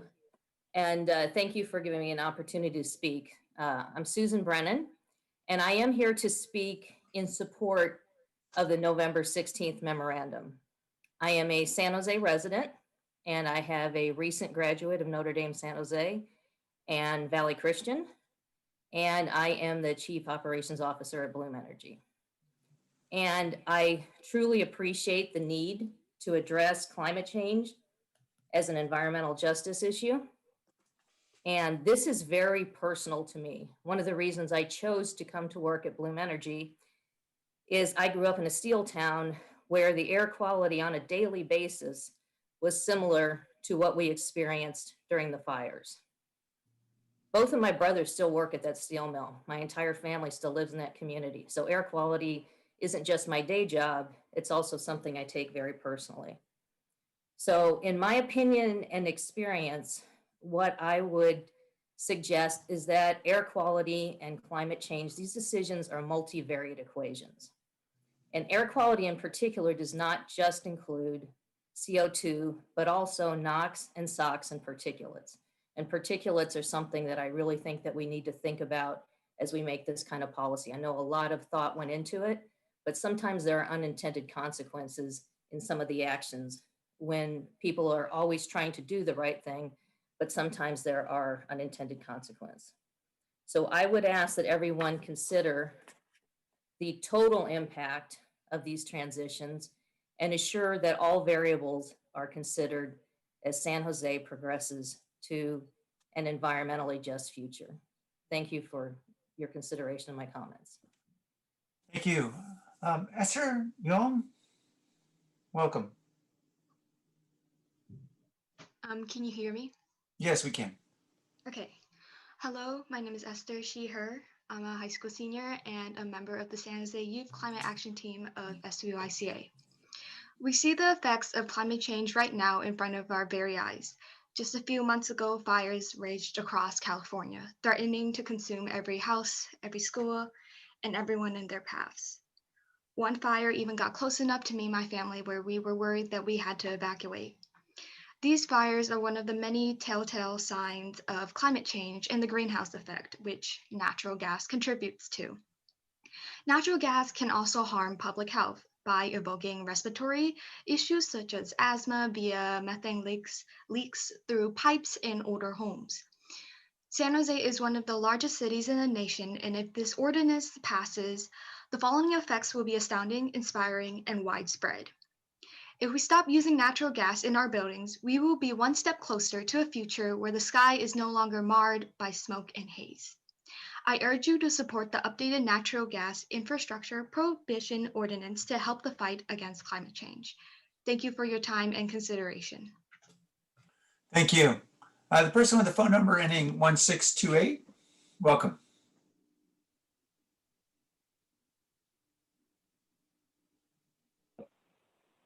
Hi, sorry. My name is James Matthews. I'm with Bloom Energy, and I want to urge support for the ordinance, including the exemption.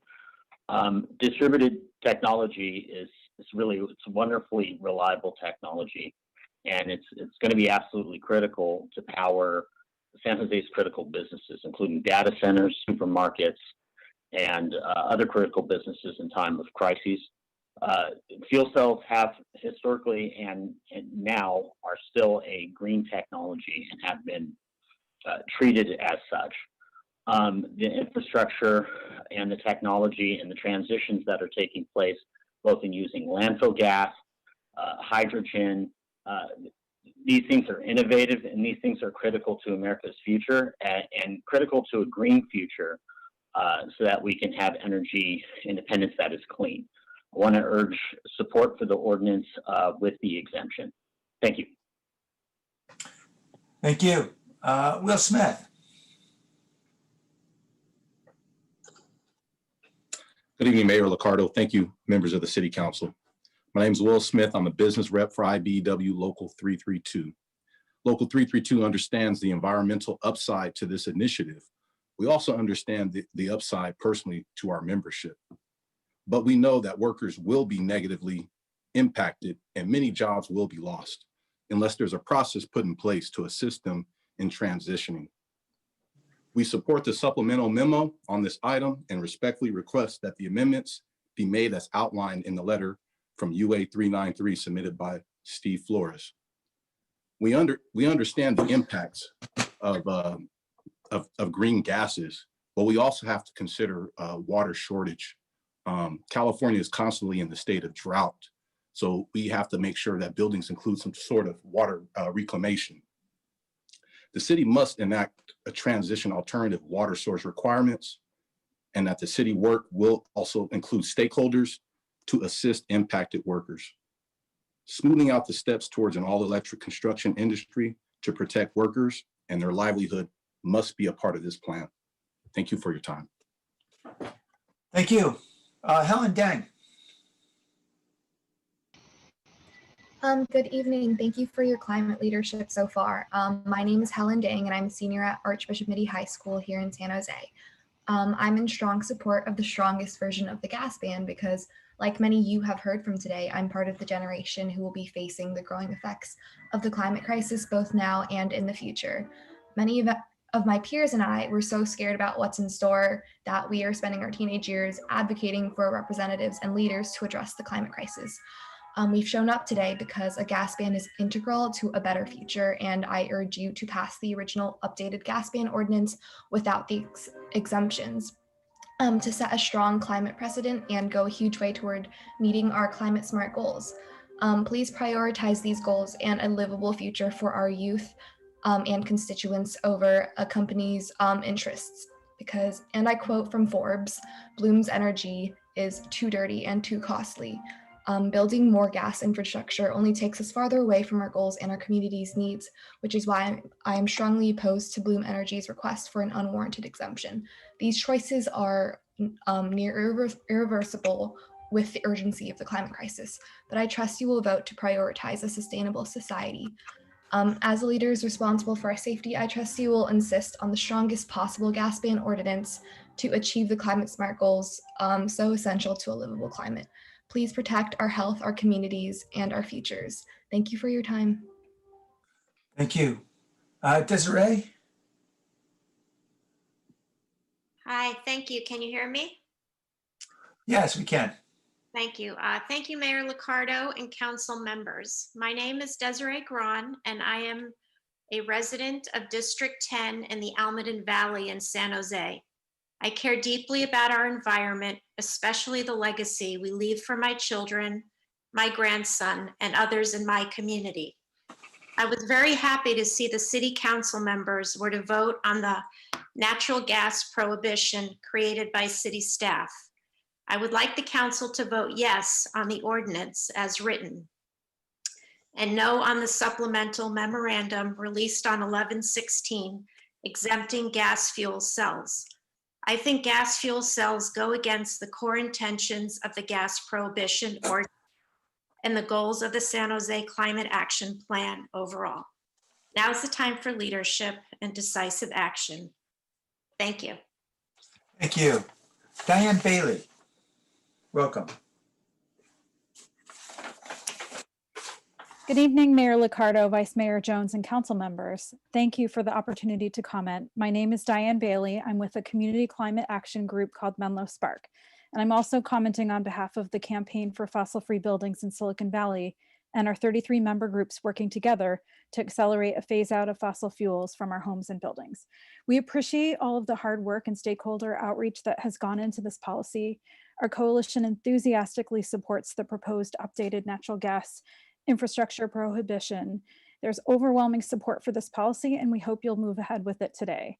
However, we respectfully ask you to hold off on adopting the exemption for distributed energy, including fossil gas fuel cells described in the supplemental memos. In the latest supplemental memo, staff notes that continuing installations of fossil fuel technologies will reduce the carbon reductions of the policy potentially significantly. What that means is installation of fossil gas fuel cells like those from Bloom Energy may release significant quantities of carbon pollution. In fact, a preliminary engineering analysis shows that the carbon pollution from gas fuel cell installations that would be allowed in the next 4 years may entirely undo the climate benefits of all electric buildings. And we shared this data with you earlier. There are significant potential climate impacts, and we know that these impacts fall on disadvantaged communities the most, creating an environmental injustice. We agree with businesses about the need to address near-term energy resilience. This is paramount, and there's very good intent here. But you have a right to know what the impacts are of the newly proposed exemption. There are many different options for emergency backup power and resilience. Please take the time to analyze these, and please do not approve the exemption for fossil gas fuel cells today. Thank you so much for this opportunity. Let's do our part towards a climate-safe future. Thank you. Bruce, welcome. Hi, can you hear me? Yes. Okay. I want to thank the San Jose for the opportunity to speak, and also for the good work that's been in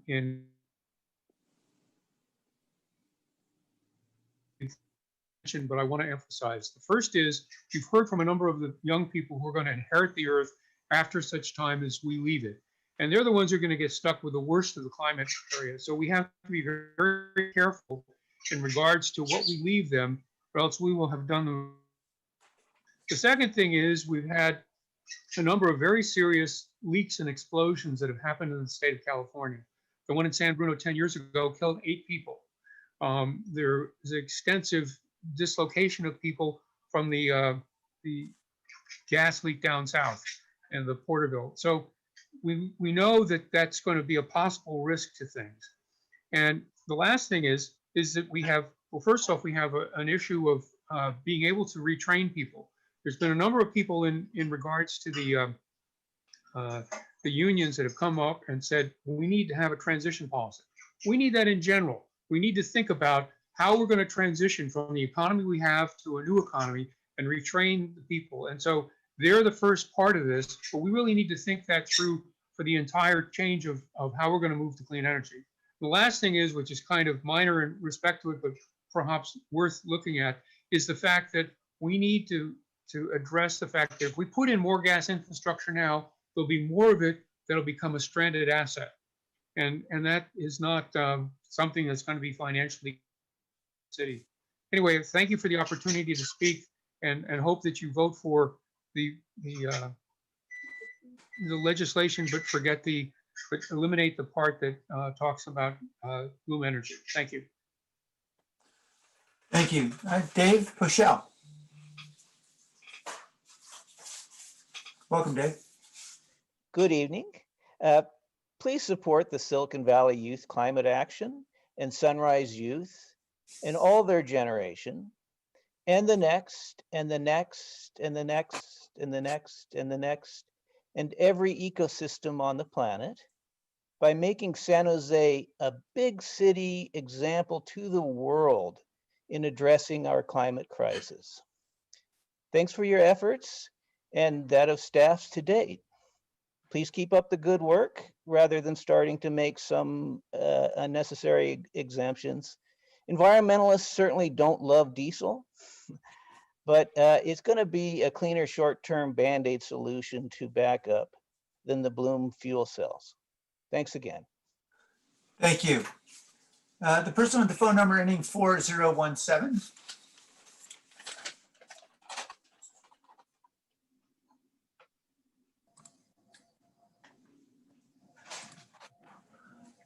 Your device is still muted. Your phone is still on mute. There you go.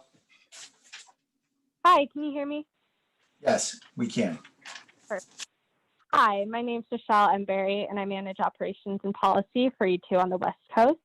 We're a national, nonpartisan group of business leaders and investors who advocate for policies that are good for the economy and environment.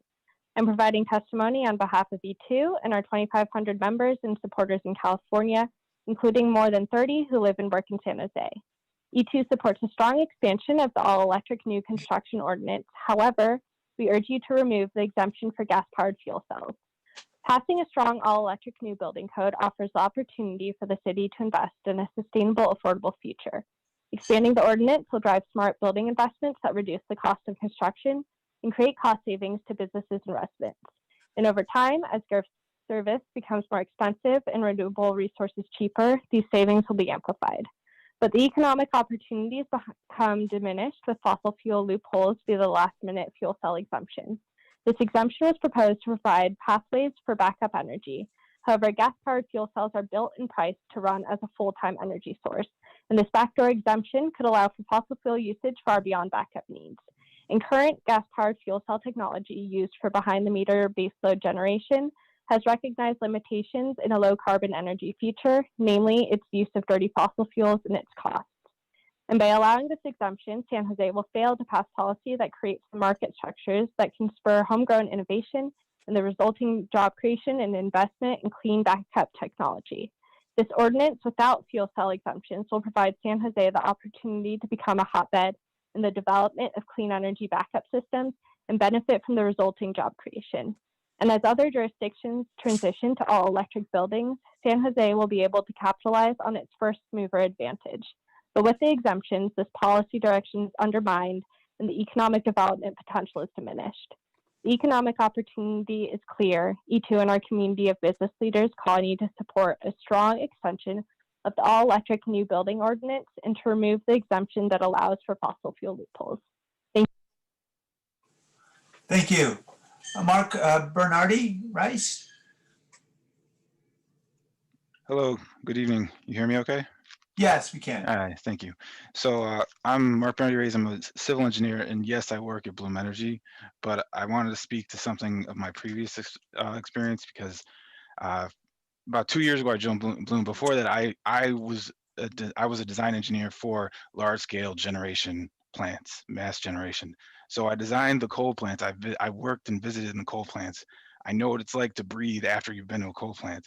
I've gone to nuke plants where you have to badge and monitor the radiation. So what I want to speak to here is balance, and it's hard to do, and that's why it takes engineers and scientists to figure this out. But no one's gonna say there's this motion is it's not well intentioned. It is, but I just want to state the idea that everything's connected. And so when you say all electric, you're really still pulling from another natural large scale source somewhere else that has to get transmitted, that could be clean, dirty, and there's losses in transmission. So it's not just a quick flick of, oh, well, everything's all electric, we have a green source now. And by eliminating that option for on-site storage where you're using natural gas with a fuel cell, it's really it's on site, you don't have any losses, and it's tailored to the person. So yes, it runs because it's serving the energy. This isn't like people like to stress microgrids. You need a constant source in order to do that, because batteries only store energy. They don't create the energy, and they actually have like a 10 to 20% loss depending on the technology you use. And then if everyone implements the energy, implements the batteries, that's a strain on even lithium and mining of magnesium and all these things. So I just want to stress that the importance of having this option and keeping this supplemental exception. Thank you. Stephanie Morris. Yes, hello, thank you. As a parent and a member of Mothers Out Front Silicon Valley, I support the updated fossil gas ban ordinance for all electric new construction as written. I strongly oppose the proposed exemption for fossil gas-powered fuel cells. This is a complicated issue with really serious implications. And as the representative from Bloom alluded to earlier tonight, we really do need to consider the full picture of our energy future. And as part of this, exemptions whose consequences are not fully understood should not be rushed. As a recent Forbes article mentioned, Bloom's technology is too dirty and too costly. I don't really think it's the answer to the green technology we need, as there are better technologies for backup power. Therefore, I urge the council to simply approve the already well-vetted update in the gas prohibition ordinance and postpone any consideration of a possible hardship exemption for fuel cells until the implications are fully studied and understood. Please don't grant a hasty exemption now that could lock in high carbon emissions for years, halfway through the climate decade. In our children's futures, they're too precious to gamble with, and your leadership on the national, even global stage is too important to water down. New buildings that are planned today and gas pipelines will be around for 50 or more years. And electricity in San Jose is derived from carbon-free hydropower, wind, and solar, thanks to the San Jose Clean Energy. Electric-only buildings are less expensive to construct and operate. Fossil gas is also an environmental justice issue. San Jose will be complicit in environmental racism if we allow more fracked gas because it's extracted in communities of color and low-income communities. Thank you, council members, for your vision, and especially for listening to the youth who have commented tonight. They will inherit what we decide tonight, so we need to act today because we are in a climate emergency. If we don't act now, when? Thank you. Thank you. Mark Grossman.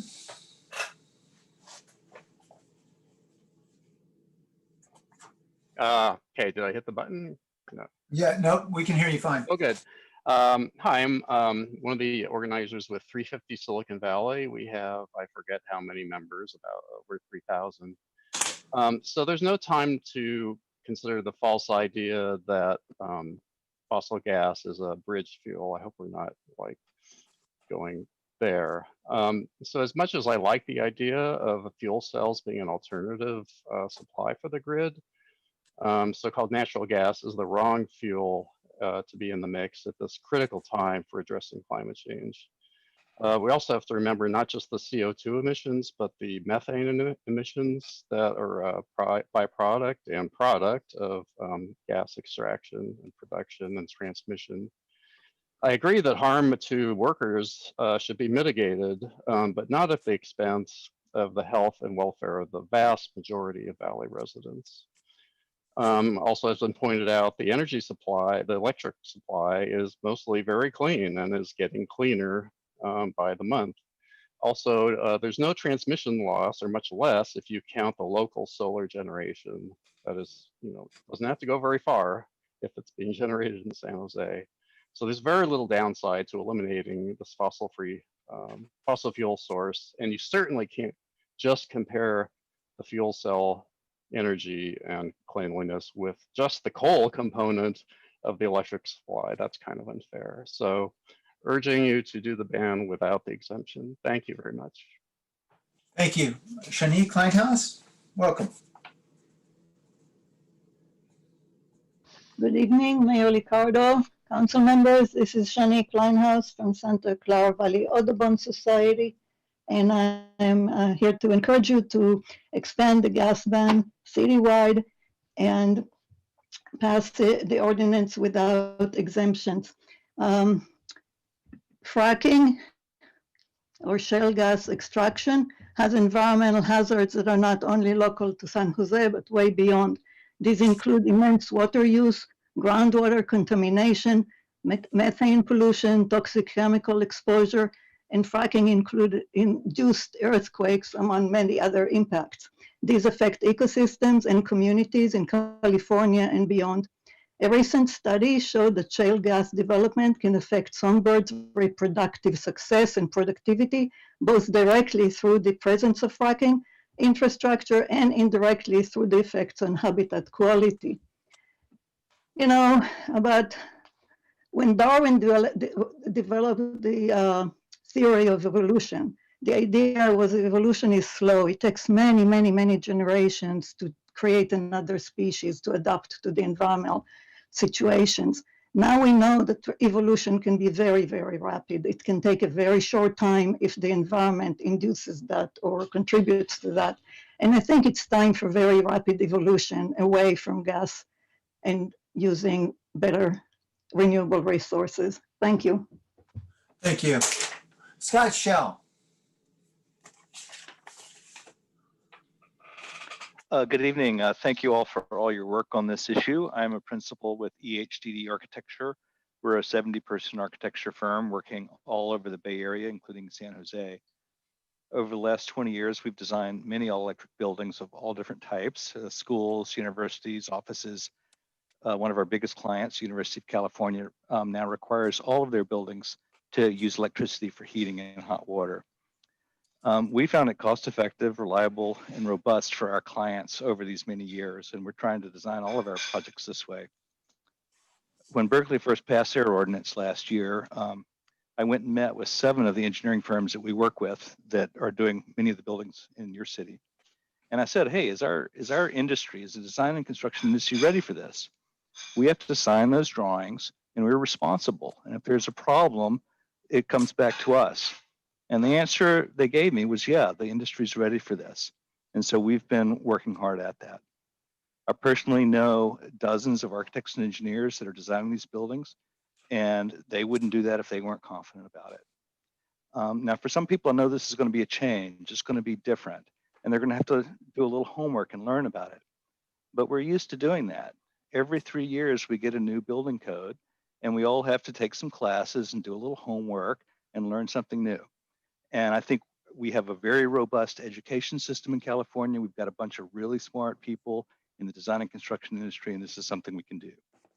I remember when the ADA laws first came out, and I was shocked that we had to design bathrooms big enough for a wheelchair. And of course, now I couldn't imagine doing it any other way. This is something we need to do. It's time to do it, and let's just get on with it. Thank you so much. Thank you. Kat Wilson.